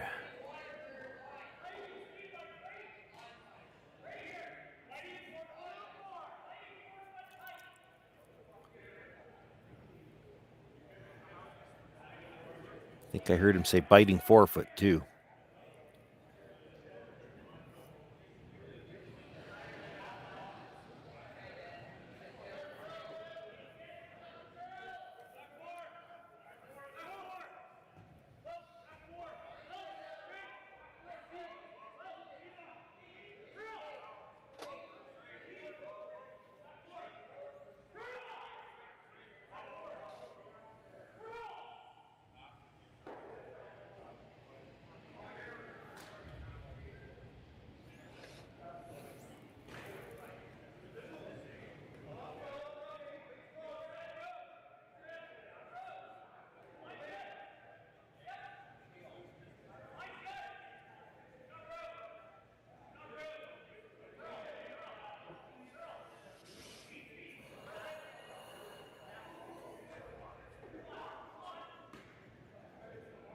By the guard now, is it going to be deep enough to be fourth? It does just bite the 8 foot, I think. A sliver underneath.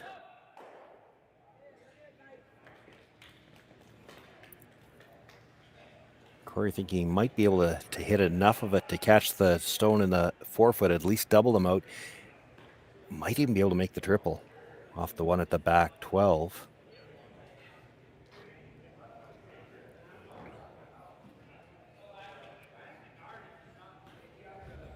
Now his shooter's not going to be far enough in the rings to be even third shot. So even if you make the double, you're still not out of trouble. You still be facing 2 with a chance to draw for 3. If you can make the triple, that'd be a bonus.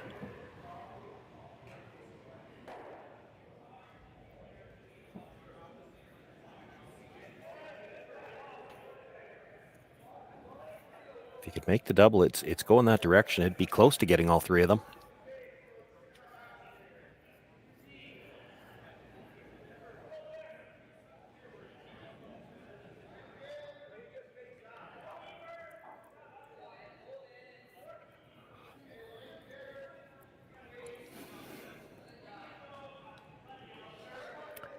Korey Dropkin without last rock here in the 5th end, in a little bit of trouble. Facing 4 with his first one, but there is a chance for a double. Maybe a triple.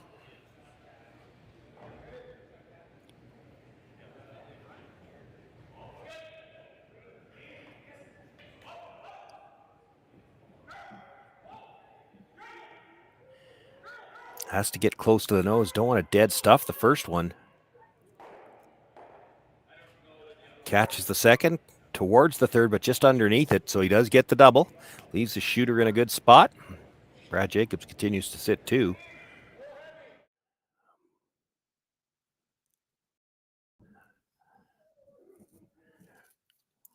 Really good shot by Korey Dropkin on his first to at least maybe give himself a chance to get out of trouble. The middle's opened up now. If he could get something in behind the yellows, he might even have a chance to steal this in, but how much risk is he willing to take on to do that? Brad Jacobs gets to throw one in there first.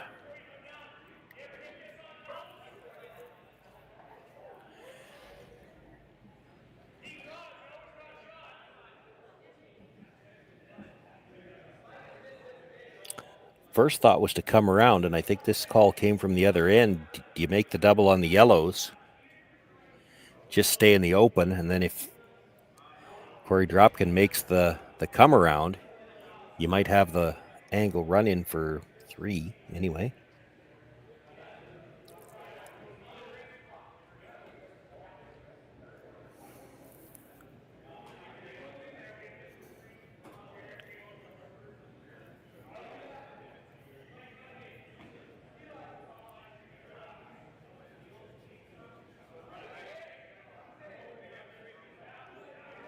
think the other part of this is the feeling, and probably from the entire team, although it was Ben that brought it up, you make the come around, which is the other shot they're looking at. Korey Dropkin's so good at the run backs.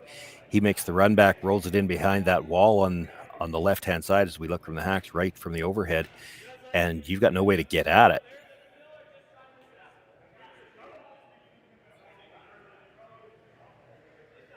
Draw was their first thought, though, and it does look like the more natural call.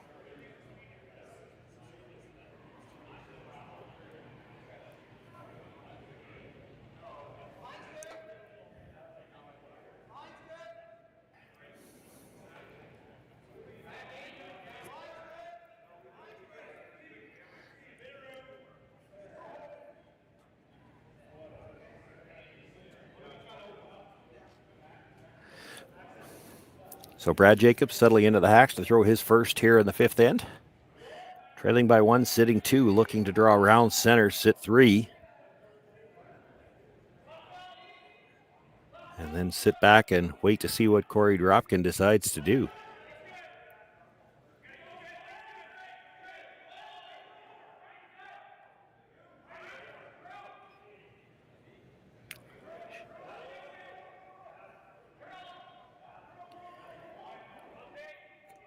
Needs to be deep enough he doesn't leave the double off the side one. Yeah, we'll get just deep enough for that. And close to half behind. That's as good a spot as they could put it, I think. It was what they talked about. You get half behind. It makes the run back a little trickier.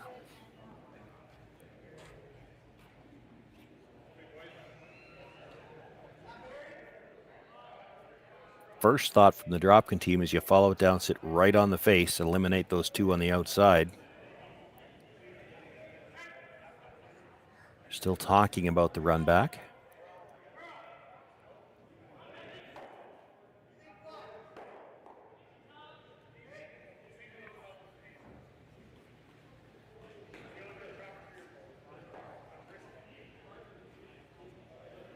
You got all kinds of room with the run back to roll and still be shot rock behind cover.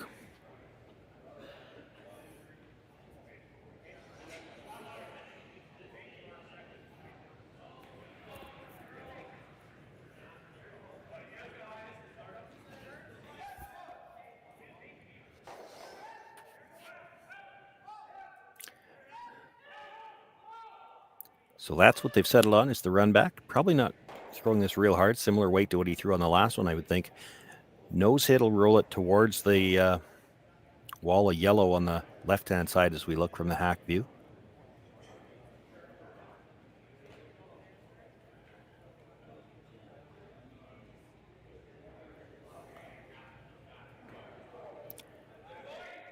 Big shot here for Korey Dropkin, facing 3.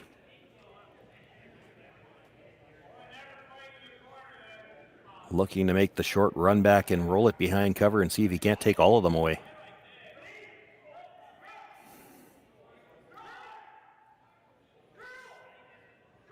Sweeping for curl right from the moment he let go. Hits the first one but misses the second. Now he dead stuffs it on the one in the back, and that eliminates one of those reds. I don't really think Brad can get to it either. You could play the double straight back off the top one. It would be for 4. You're already sitting 2. There's a port to draw and get 3. It's not a wide port, but it's there.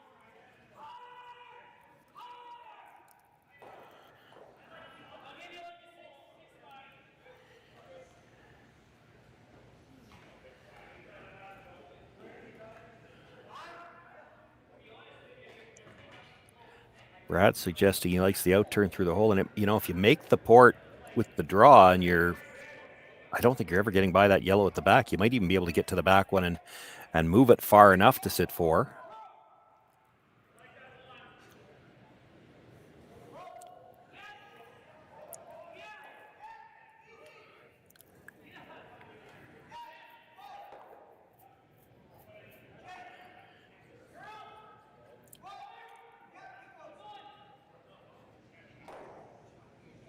Looks like they're talking about the port with back 12 weight. He only needs, if he gets to the yellow, he only needs to move it about, 6 inches is plenty. 4 inches might be enough.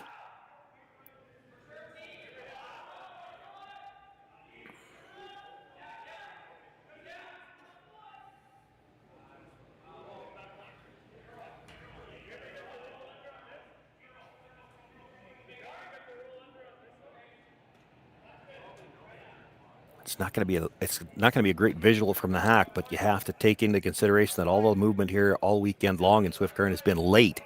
So as you're coming into the house, it should really be starting to make a big move. You've been able to overbury on guards anytime you needed to. He just needs to get to touch that yellow stone. Big shot here for Brad Jacobs. Sitting 2. Looking for as many as 4 here if he can make the port.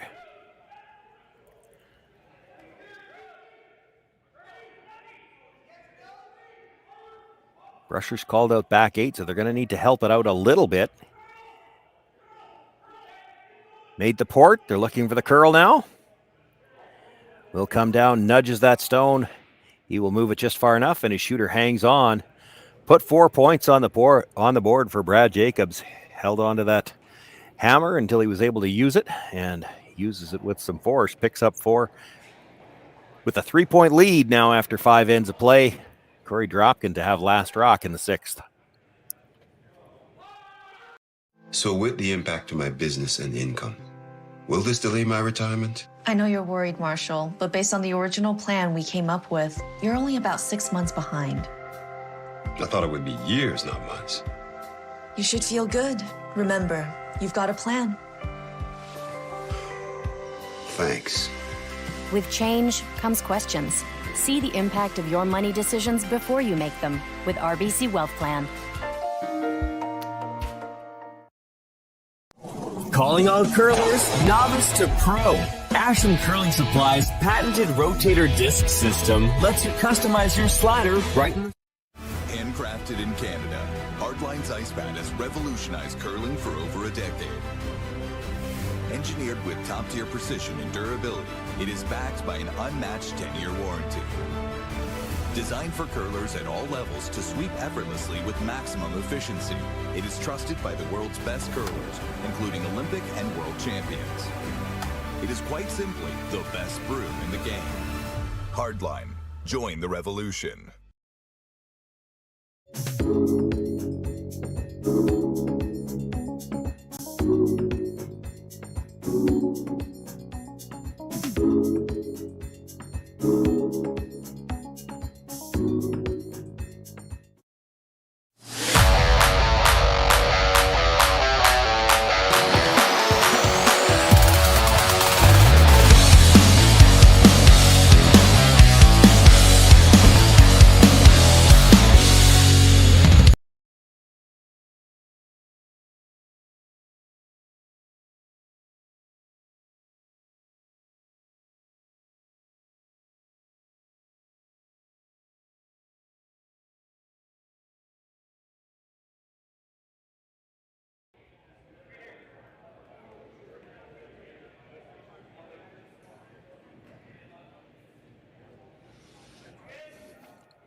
Well, it was a big score of 4 for Brad Jacobs. Made the nice shot through the port with his final stone. Touched it back just far enough, and one more look at it. Brushing for curl just to make it through the port. But as we said before the shot, most of the movement all weekend long has been late. If you made the port, there was a good chance you were going to be able to get to that yellow stone. He nudges it back just far enough to pick up his 4. And in a game where both teams are very strong defensively and have demonstrated that all game, a 3-point lead after 5 looks especially huge. Korey Dropkin does have last rock as we begin play here in the 6th. But he's going to have to play fairly aggressively here. He'd love to get at least 2. And you can see them already calling for the second corner guard on the other side. He wants to keep the chance of 3 alive for as long as possible.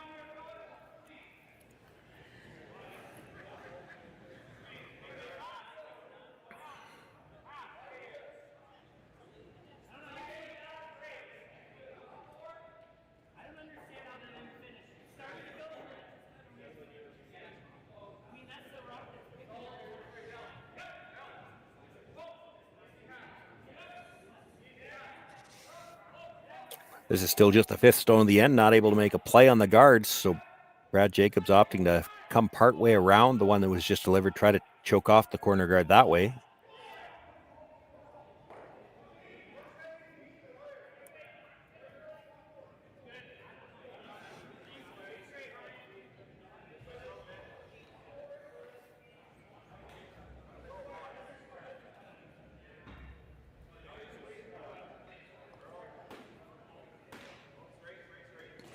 probably a little deeper than they would have liked if they're just trying to choke off the corner guard. It gives Korey the chance to come down, sit on the corner of it.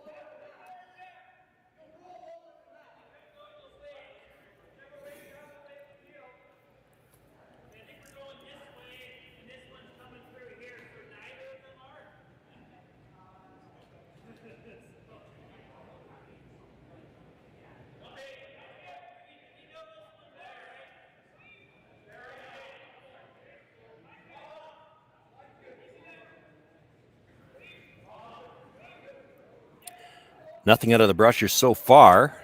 Starting to pick it up a little bit now. Line looks good. Will lock it right on the corner. I think he's even enough on the corner that he's sitting third shot. Not that that's critical yet.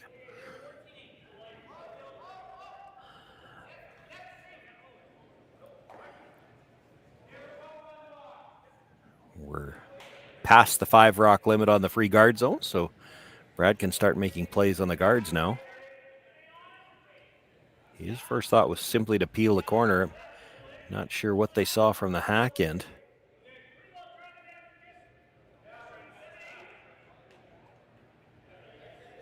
They want to make a play on the yellow in the rings, I guess.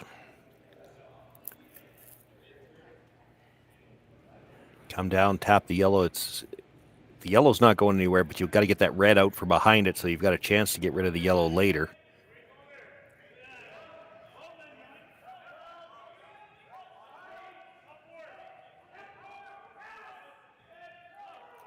Sweeping for curl right out of his hand.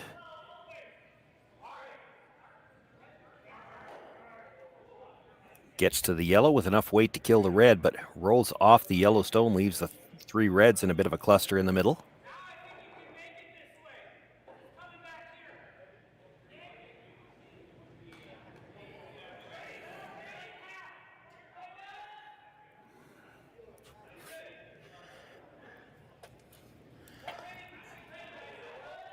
Had to figure Korey was going to try to use these reds. He was just trying to make a decision how.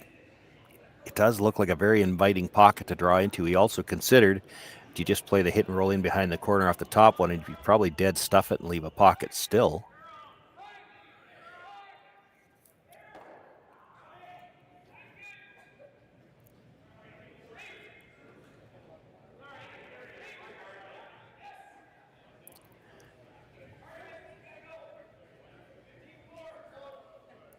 They opted for the freeze in the pocket. This needs to get right down to the face of the reds. Boy, good job by the brushers to get it as tight as they did. It overcurled the pocket a little bit. Can you make the double on the yellows? Do you need to make the double on the yellows?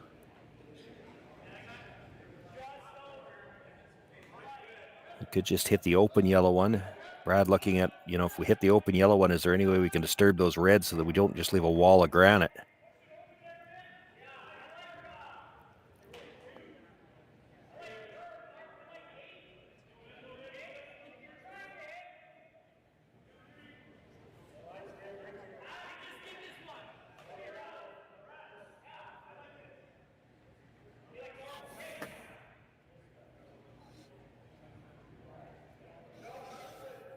So looking to hit the Yellowstone on the edge of the 8-foot, roll towards the reds, probably tap them a little bit. There's still going to be a bit of a wall for Dropkin to work with. You can really only move one of those reds out of there.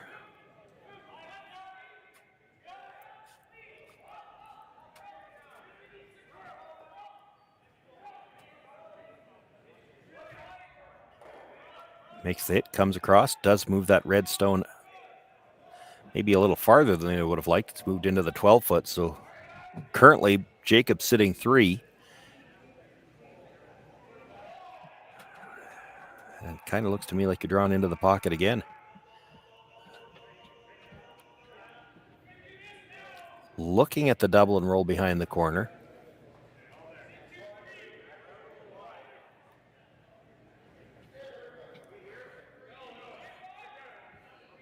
Well, he's going to play it.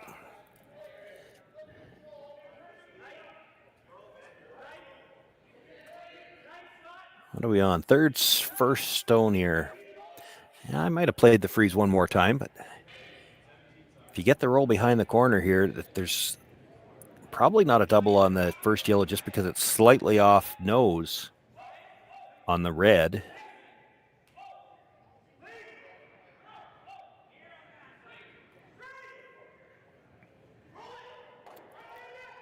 Makes the hit. A little too thick, though. They don't get the roll in behind cover. Left another red at the back 12. That might help Korey Dropkin later on. Those two stones are, if he gets around the corner on the other side, even half around, those two are potential jam stones.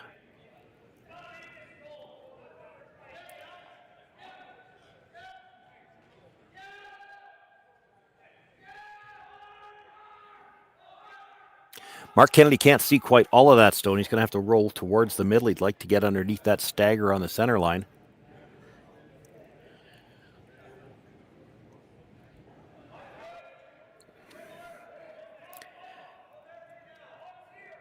If they could force Korey Dropkin to unlock those two stones in the middle, they might have a chance for a double.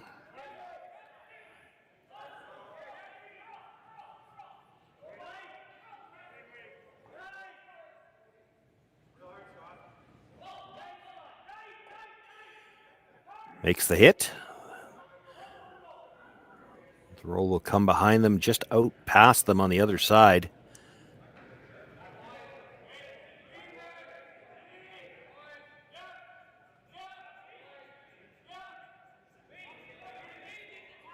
Shot in the back forefoot. Korey Dropkin looking at the roll behind the corner or even past the corner into those two red catchers at the side.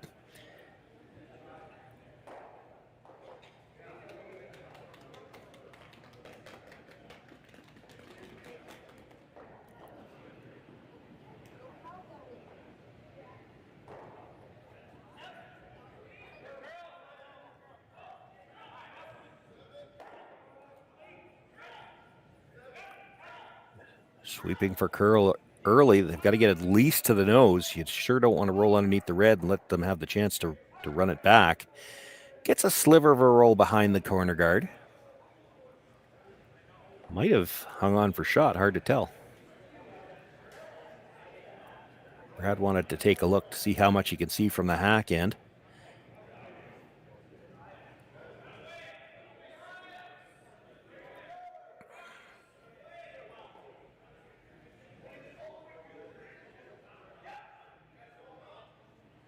Love to get to the nose if he could. You can certainly make the hit roll behind the two in the middle, but you might leave the run double. And it's a short one. There'd be enough room there for Korey Dropkin to try to get some separation between the two yellows as well. He could sit two.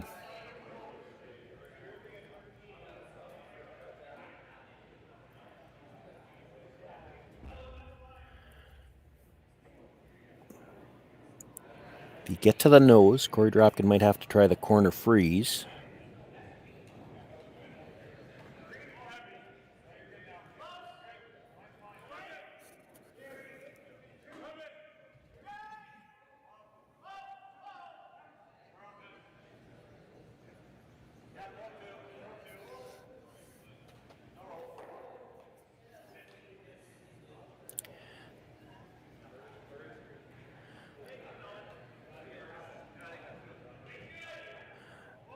Tell you what, for a game that started out with 3 blank ends out of the first 4, we've had some very interesting angles to watch here in these last couple of ends. And it worked out really well for Brad Jacobs last end.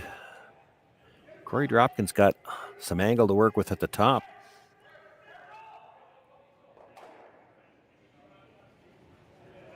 Brad with a nice tap back through there, and he sits 2 for the time being.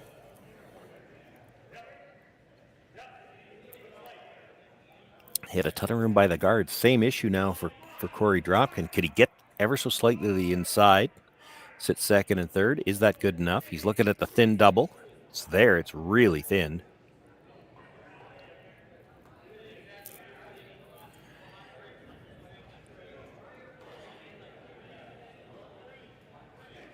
Could make the play on the top one now.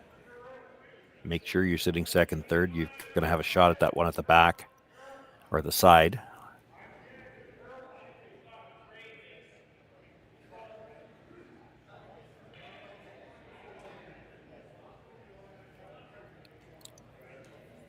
tricky part if you play that one in the middle right now is to not leave a double on the yellows. Which is why they're looking at rolling behind the corner guard, and that'll push the yellow into the 8-foot the other direction.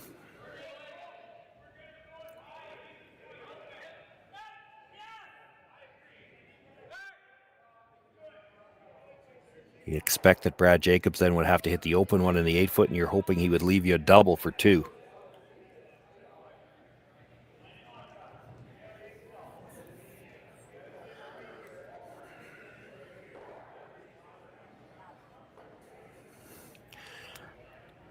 Corner freeze is still an option. You make the corner freeze. You hope that Brad blasts it out. Then you've got the nose hit on the top.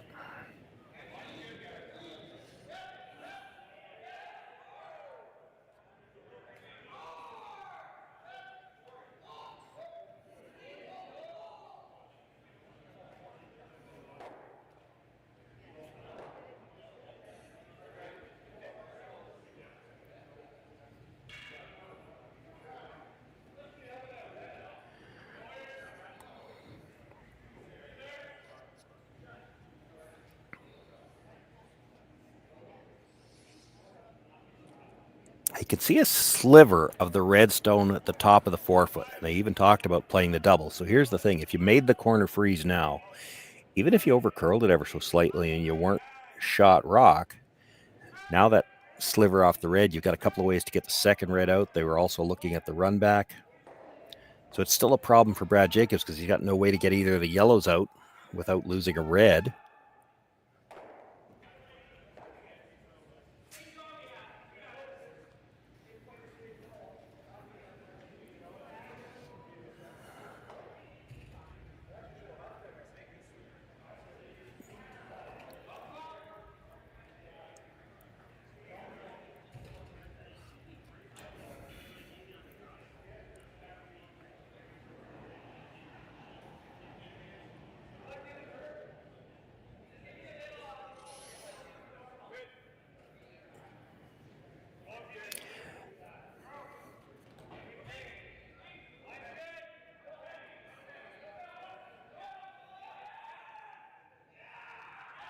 They keep coming back to the hit on the yellow at the top and try to split the 2 yellows up. But it's dangerous. It's a tough shot.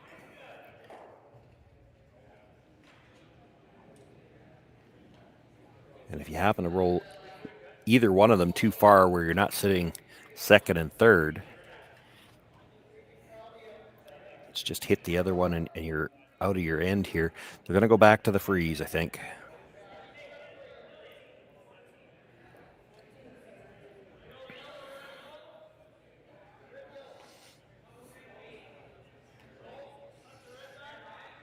If you can get a corner on the inside of that red stone that's near the tee line, you might be able to be shot rock off this. I can't see how Brad doesn't give you a shot for 2. I mean, it might be a tough shot, but you're going to have a shot for 2.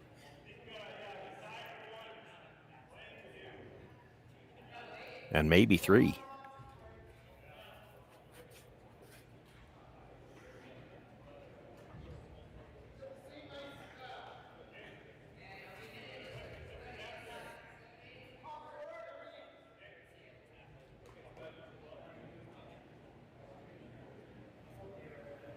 So Korey Dropkin with his first here in the 6th. Facing 2, looking for the corner freeze. See if he can't set up at least a deuce for his last one.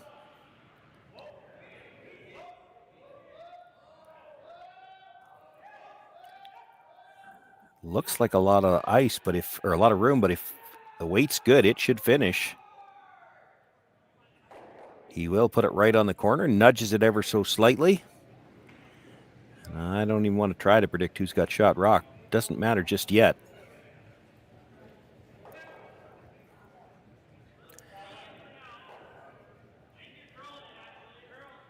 Well, I think the yellow one's got the one at the top beat. Boy, it's really close.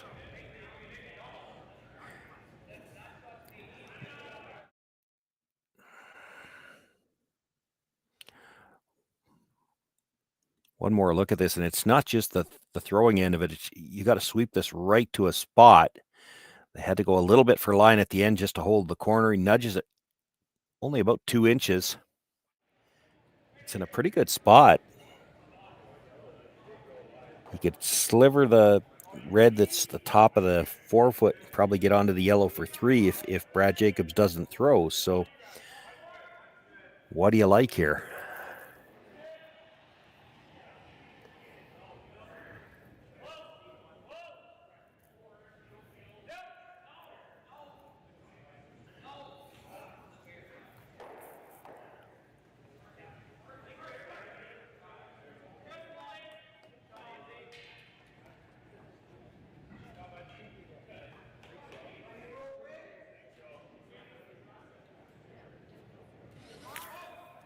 They're talking about coming into the 12-foot to take away any kind of double off the red at the top of the 8-foot, whether it be the direct or even the slash in.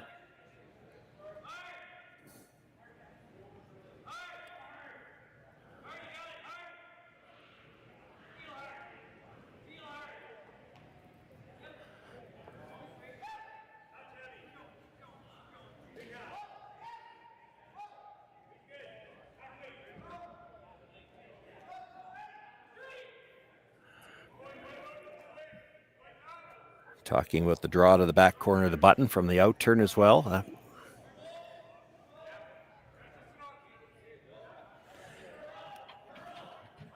Korey could play the nose hit on the yellow he just threw and have it come across, get the double, but his shooter wouldn't be in far enough to get second if you made that.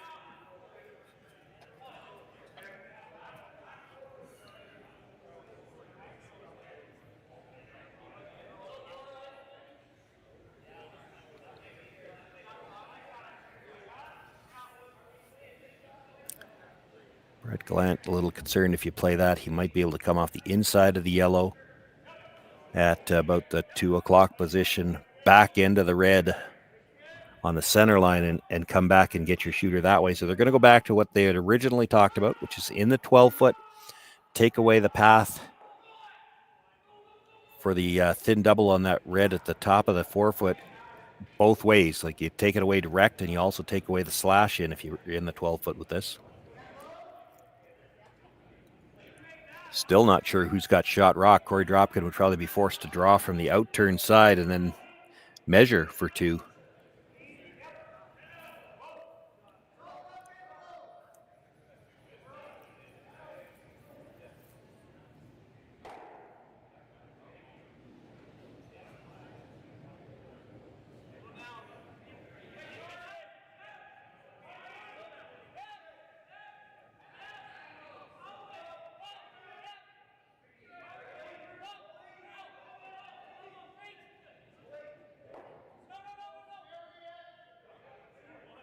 Nothing out of the brushers so far. The line looks like it's going to be good. Pretty much right where he tapped the ice.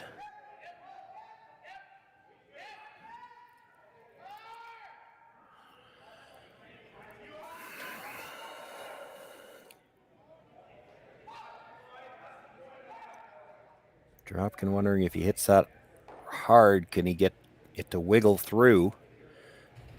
Get the other 2 reds, get that ray stone to wiggle through. I'm not sure that he rolls in enough to be second or third anyway.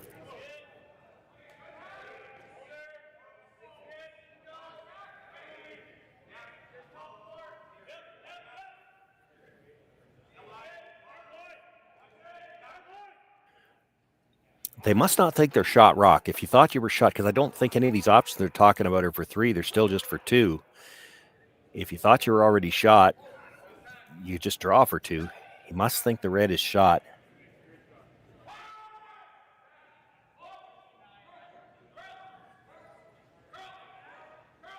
He either thinks the red is shot or it's just too close to be sure.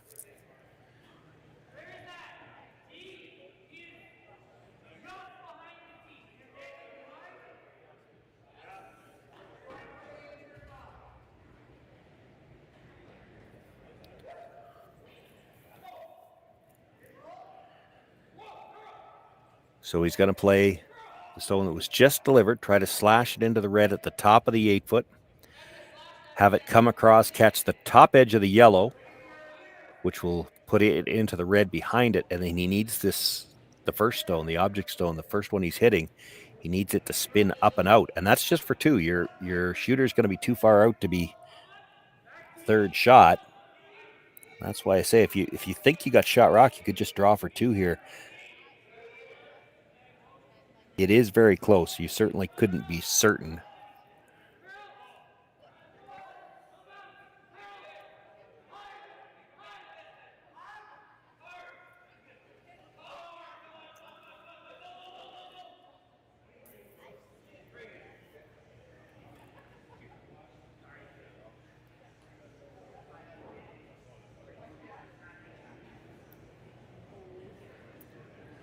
Korey Dropkin with the big weight final stone, looking to kill 3 reds to pick up his deuce.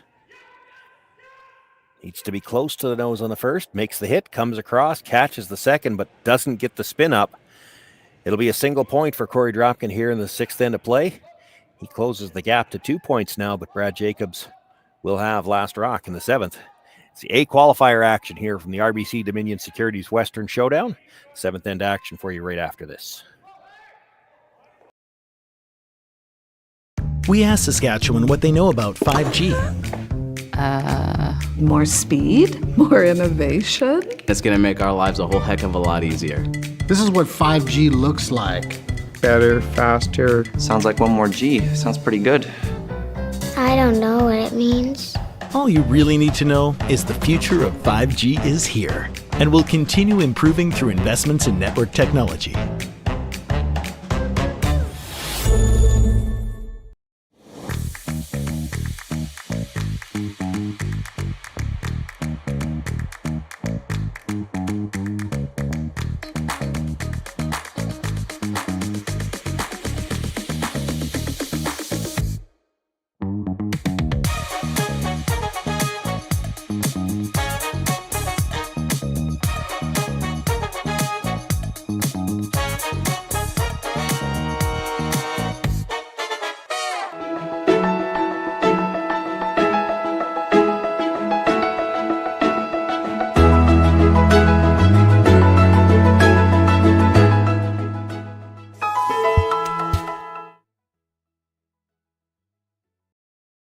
Hey Ben, what's the Aztec Safety online e-learning website again? Yeah, that would be aztecsafety.com. Fire extinguisher and firefighting, we'll send that one to Paul. Now here's a course I should probably take. Conflict resolution. Power line safety. Yeah, I thought it might help me with my line calls. Did you know this Aztec website has over 100 safety courses? Jeez. Aztec Safety online course. Ground disturbance.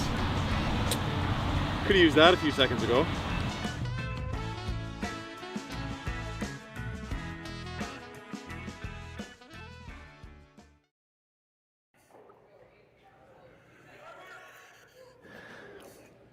Well, no secret to how things are going to be played now. Brad wants to keep the middle open. Korey would like to see it covered up. Tried to throw the tight center guard, but weren't able to get it on the center line, so it was available to be ticked.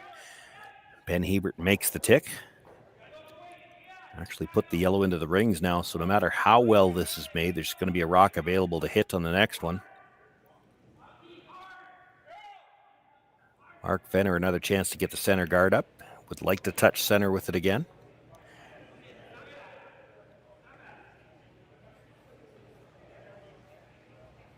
This time looks like he should get back to the center line.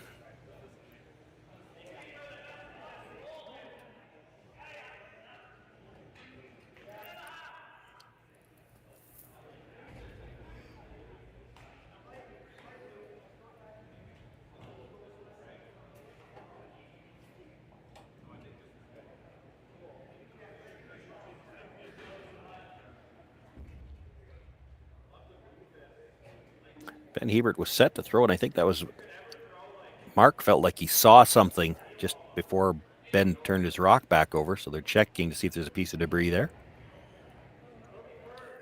Look to make the hit on the yellow at the edge of the 12-foot. Wants to roll back towards the middle. You certainly don't want to stay out there. You've already got a rock you could jam on playing peels on the other side. You want to have one clear peel path.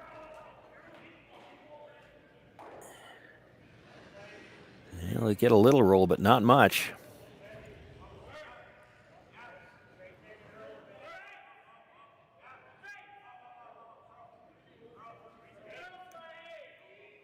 Dropkin, I didn't see a signal, but I expect looking for the long guard here. You've got potential jams on both sides. Don't think you'd come around this early.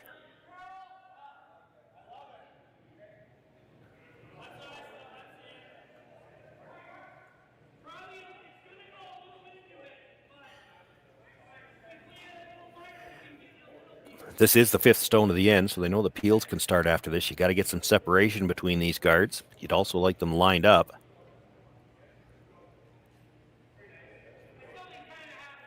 That's a nice shot.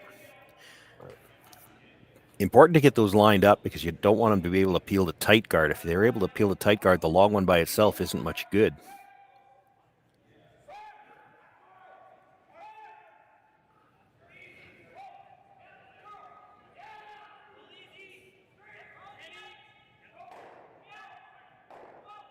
Well, there were rocks on both sides to jam on, and they've jammed on one of them already now. Fortunate, I guess, for the Jacobs team. It stays out on the edge. Might be biting the 12-foot. That doesn't hurt them.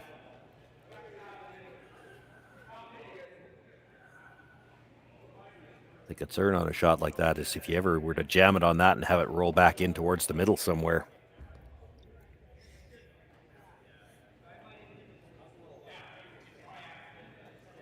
For now, it'll be another long center guard and then a potential again for another jam. So both sides.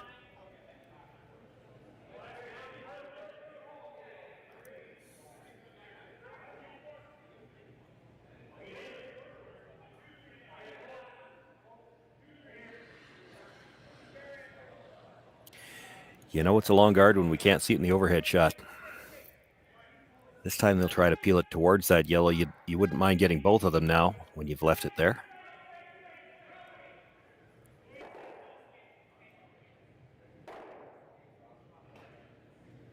Thin enough to simply clear everything, rolls the shooter out of play.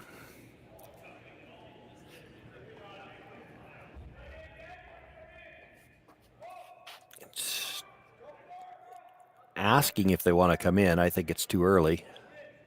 No hesitation from Thomas Howell, wants to throw another guard.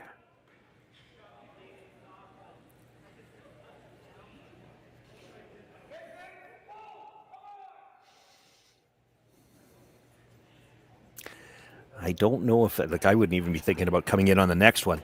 I don't know if that was just a mental ploy as well. You will see teams try to do that once in a while. You talk about coming in on this one so that maybe Brad Jacobs thinks, well, if we peel the guard one more time, he's coming around.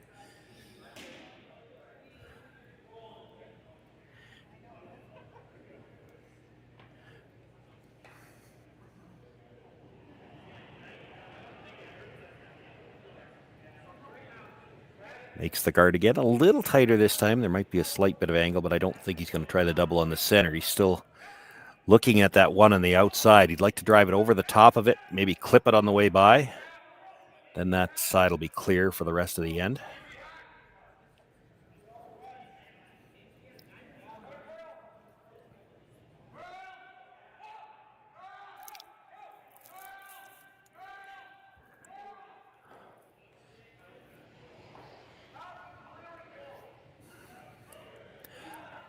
Mark Kennedy with the out turn for the left-hander. The big weight.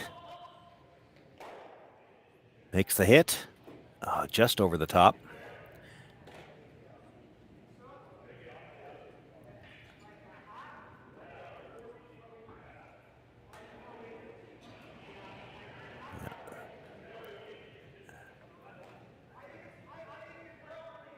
Now I really think that call down last end was a fake because there's not even any hesitation. You're going to throw the guard here, which I would have expected initially anyway. That tight guard's in a really good spot. You guard it probably until Korey's first.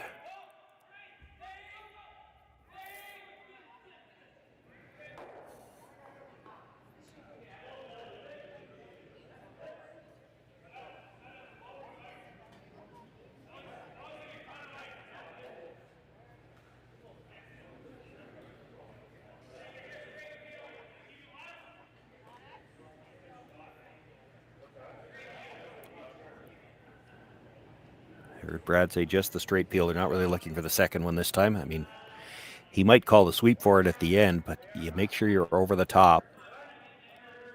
If you clip it, great.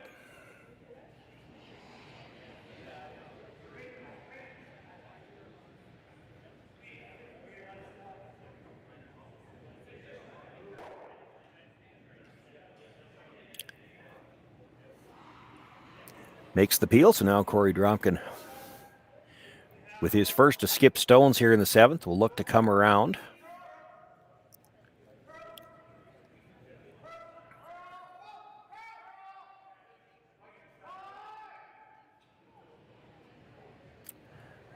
Might want to put this just biting the top of the button. You expect Brad Jacobs will peel the guard, then you'll have to guard it again and hope. So you need this rock in a good enough position to steal with. You know, if you could bury top 8, but Brad Jacobs probably draws to beat that with his last one.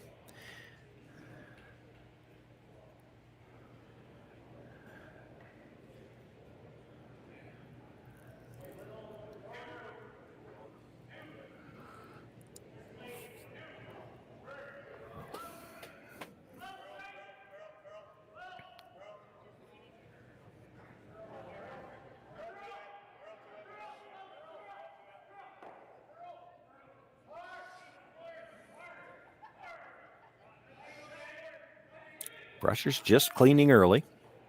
This is going to look like it's got a lot of room at the hog line, but then you'll see it really make the big move from the hog line in. And there it goes.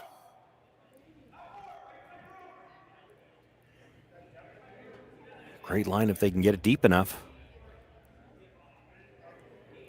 Just about full 4. Dead behind the guard, though.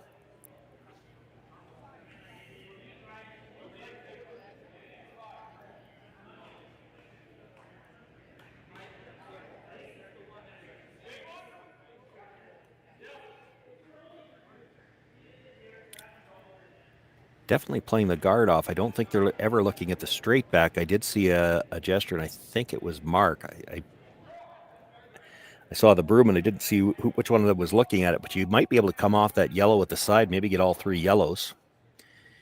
I mean, if you get really unlucky, you might just spin it back to the middle, but with the weight that he's going to throw here, you'd have to be very unlucky to keep 2 yellows in there doing that. There's the potential to get all 3 of them, even if you just move it out of the top of the 4-foot. You should have a relatively simple shot for your last one to pick the single.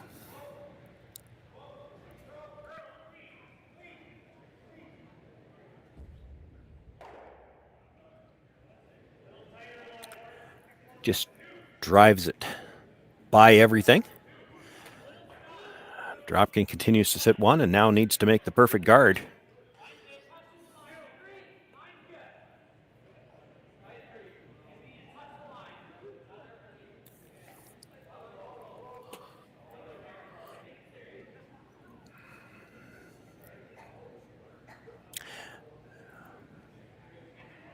These aren't as easy as you feel like they should be either on ice that curls this hard this late. I've seen lots of teams this weekend at the end, they're just wishing the rock would stop and it just keeps on sliding, and by the time it stops, it's half a rock open.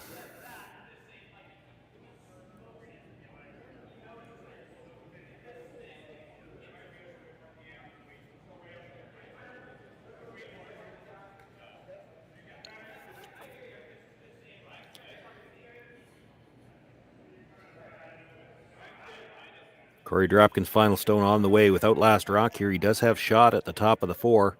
Needs the perfect guard here to perhaps pick up the steal.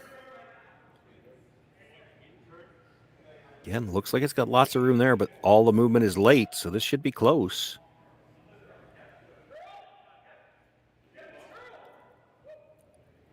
A few brush strokes at the end to get it to curl, and it does look like it's pretty well perfectly lined up. That's a good shot. Harder than Korey made it look. Made it look pretty easy. As the good ones always do.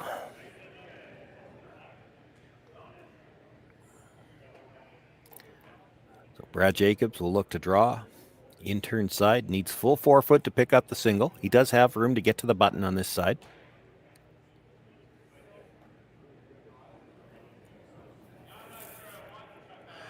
knowing at the worst, if he doesn't make this draw, it's a steal of one. He's still one up coming home with last rock. That's not a bad position to be in. That takes some of the pressure off when you play a shot like this.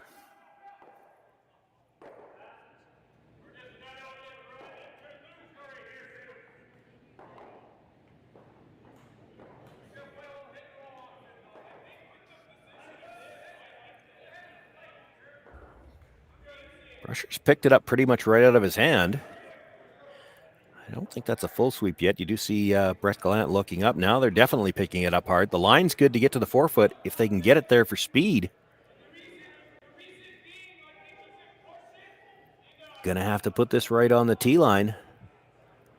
That hung out a little bit more than they expected it to and not able to get far enough in. It'll be a steal of one for Korey Dropkin. He closes to within one. Eighth end action coming up for you right after this. It's the A qualifier. Brad Jacobs with a 1-point lead going into 8.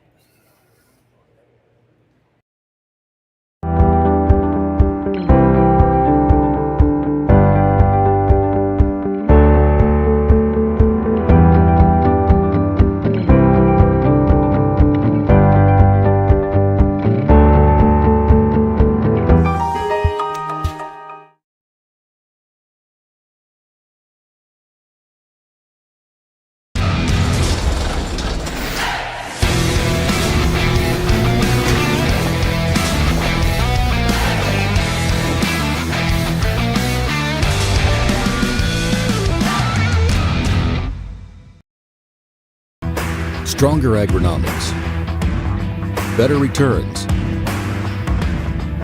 greater peace of mind from pre-seed to post-harvest. You can count on the Victory Canola program to keep you. I don't remember a time when curling wasn't a part of my life. When I wasn't putting in the sweat and hard work to be the best that I can be. Clocking in the time, the effort to practice day in, day out.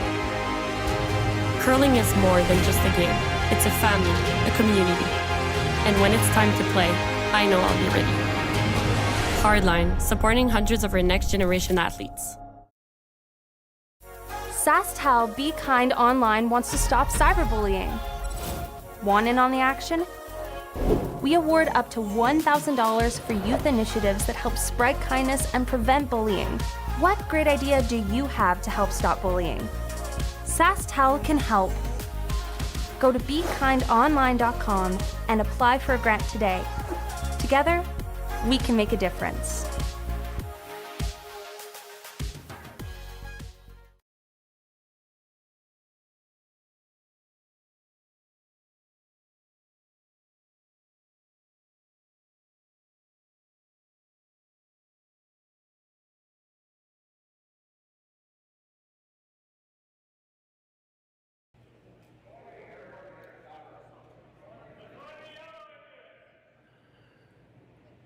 Welcome back, everyone. Eighth end action to begin here, and I apologize. I keep saying this has been the A qualifier. I was just double checking to see where everybody goes. The A qualifiers are on this morning, but they're next door.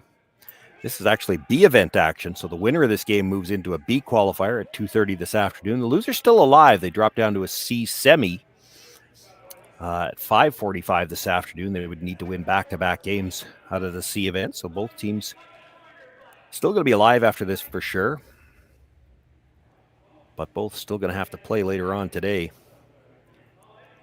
They will get a little bit of a break after the early morning draw. For the second in a row, we saw the Dropkin team not able to get the center guard up touching the line, and Ben Hebert makes the tick shot.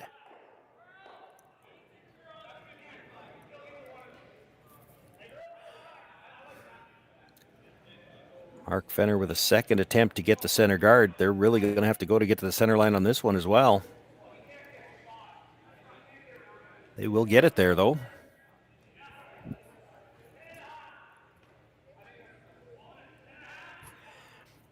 Ben gets a chance to hit the yellow in the rings now.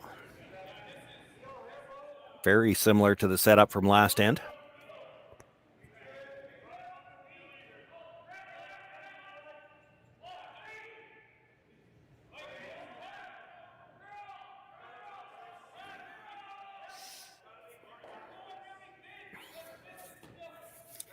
Makes the hit, rolls towards the center line, but stays in the 8-foot wide open.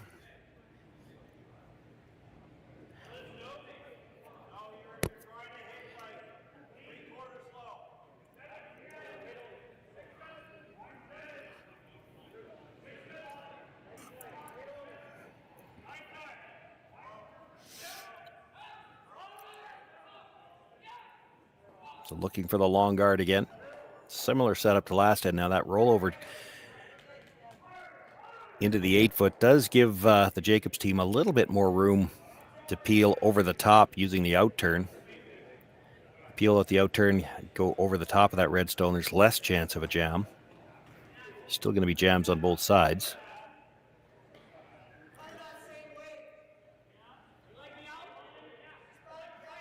It didn't really cover the tight guard. You might just peel it.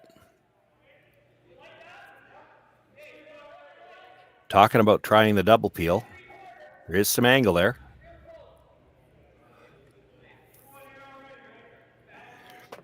They're going to give it a go.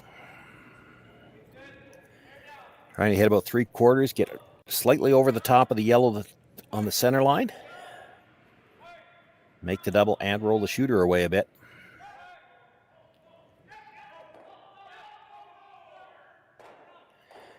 Gets the top one, catches the second one, rolls the shooter way over to the edge. Not quite out of play, but it's not really protecting that much. That's a great shot. Now Korey Dropkin, not a lot to work with.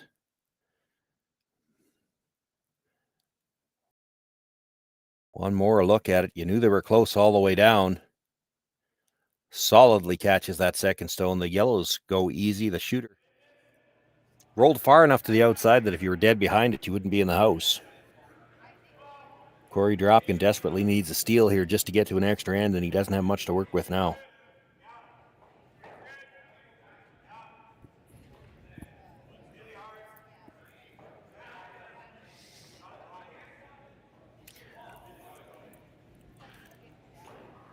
You can see where he's looking for the guard now, just trying to place it off center, partly to change the shot, also partly because that would make it equal distance to get a jam on either side.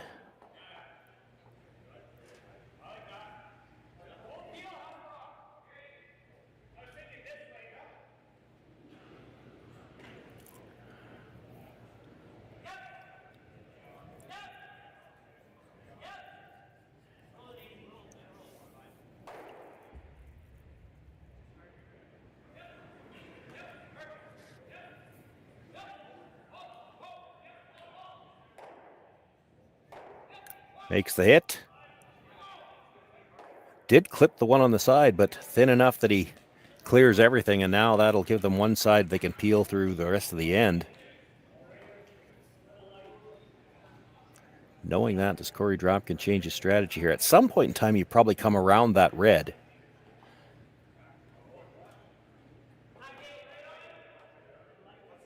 Yeah, probably not on this one. Yeah, I agree.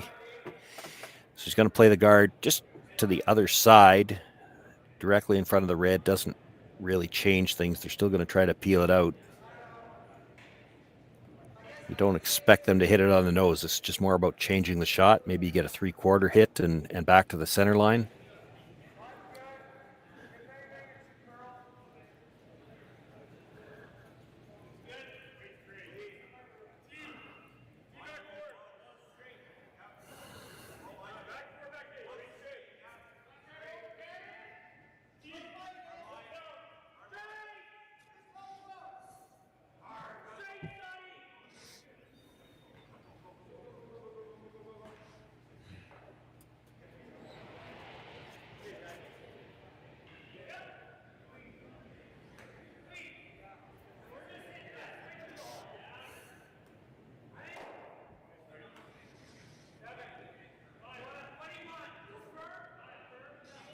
Three stones left to go, and Dropkin really has to make his decision. When do you make the move here?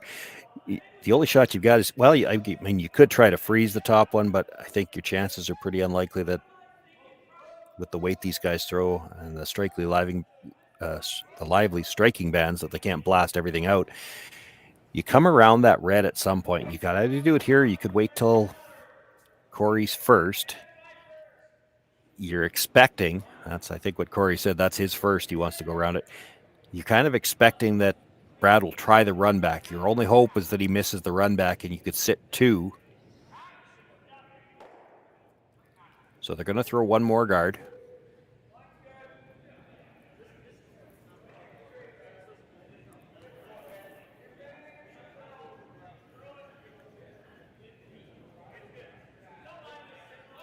Brad Jacobs knows what they're going to play, but I don't think there's really nothing you can do to change that. You're still going to peel the guard here. You let them try to make that come around. If you make the run back, the game's essentially over.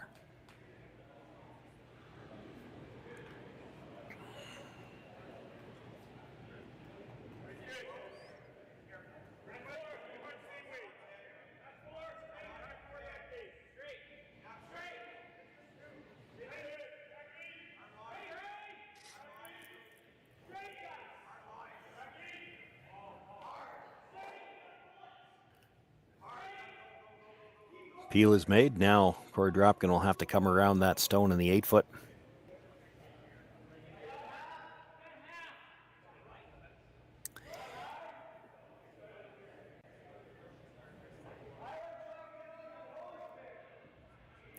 He'll try to get it as close to dead buried as he can without going into the back 12. You'd love to be full 8-foot. Not necessarily critical that your shot rock, but you want to be relatively close. If you're in the back 12, Brad Jacobs will just split the rings.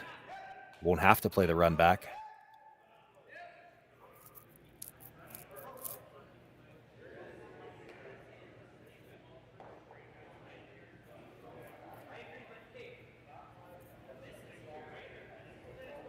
At this point in the end, Korey Dropkin's just trying to make Brad look at 2 with his last one, and the other side of it, Brad Jacobs, if there's a way that he could be only facing 1 with his last one, have an open shot, that's all he's looking for.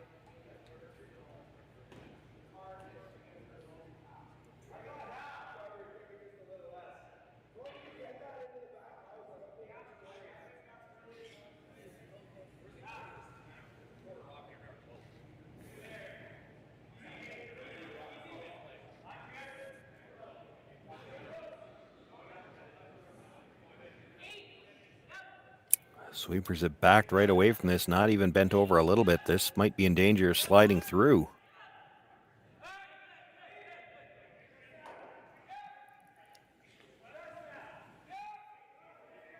It's deep. It does get buried, but hangs on to the back 12. Don't think with it being that far back, Brad will even entertain the run back. If he splits it opposite side of the 8-foot, he knows he's at worst going to be looking at 1 with his last one.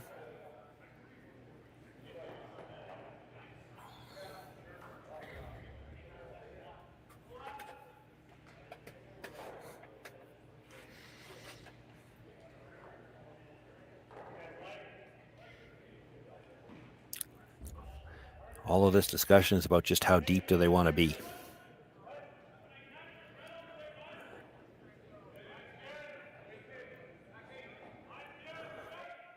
Knowing that Korey Dropkin's likely going to play the hit and roll off this stone to try to get to the back of the 4-foot behind that red stone.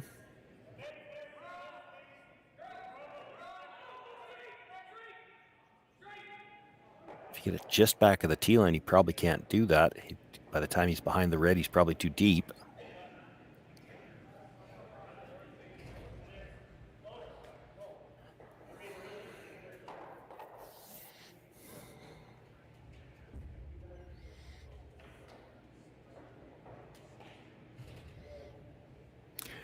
Brad Jacobs with his first, just looking to split the house. He's got a 1-point lead in last rock here.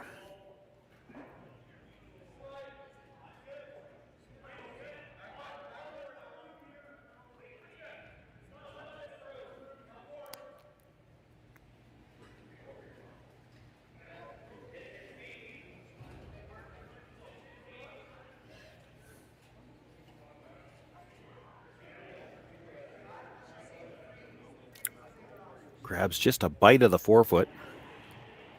Not a lot of options here for Korey Dropkin. You can still play the same draw, but you've got to catch a piece of the 4-foot. You could play the hit and roll off the one that was just thrown, but you're hitting that rock awfully high in the rings. By the time you roll behind, there's not going to be a ton of separation.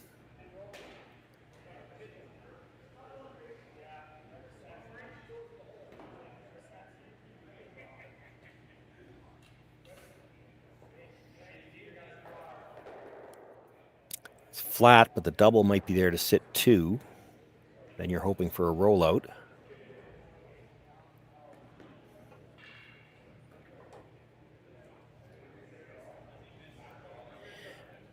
I think he's looking for the hit and roll across, and that might be your best option. I mean, if you could draw there, there's still no risk for Brad Jacobs to play the run back because he's not going to lose the second red one. If you make the hit and roll back there, even if it's a short run, there's still some risk to Brad to play it, because if you ever try the run back, miss the yellow, and roll the shooter out, you actually lose.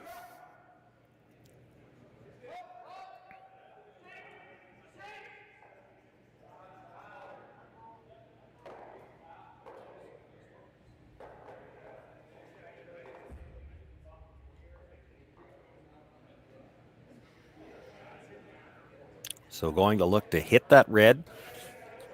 Probably throwing quiet weight. He'd like to hit this a little thinner so that he can get a little deeper on the roll.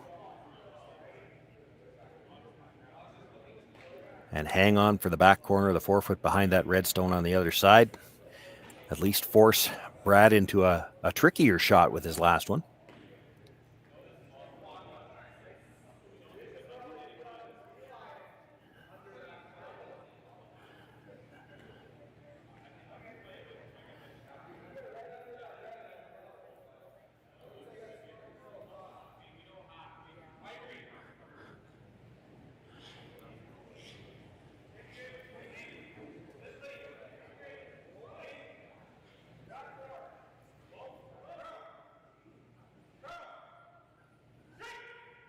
Calling for curl. Needs the big roll. Makes the hit. Gets a roll. Not quite far enough. He's left that rock just fully open now. There is a little bit of risk, just in that if he comes too close to the red and happens to clip it, he'd give up too. But Brad Jacobs, one of the best hitters in the world, gonna just throw some weight at this. Pick it clean, does not need to stay.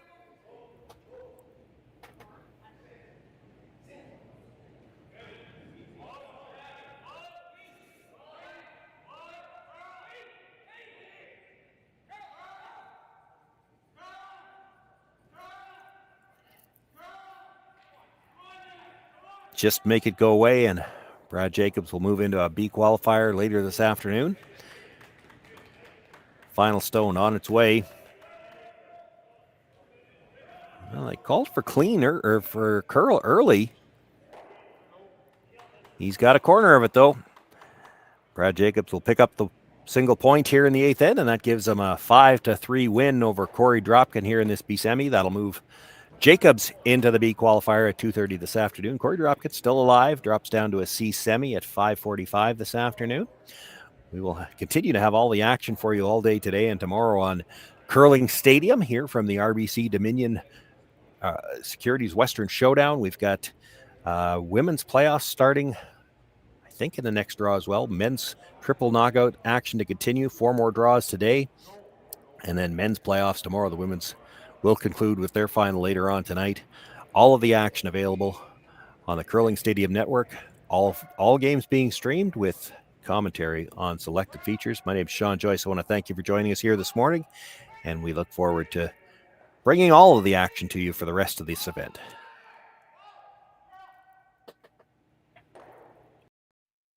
Handcrafted in Canada, Hardline's Ice Pad has revolutionized curling for over a decade. Engineered with top-tier precision and durability, it is backed by an unmatched 10-year warranty. Designed for curlers at all levels to sweep effortlessly with maximum efficiency, it is trusted by the world's best curlers, including Olympic and world champions. It is quite simply the best brew in the game. Hardline. Join the revolution.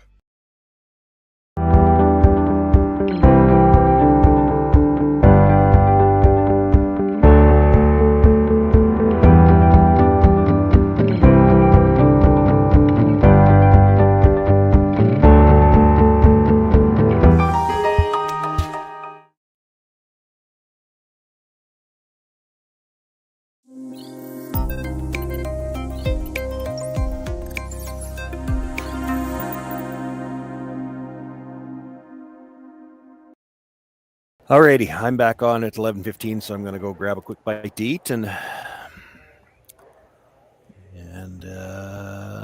just looking to see. I think I've got you again at 11:15. Oh, you're going to talk the next one too, are you?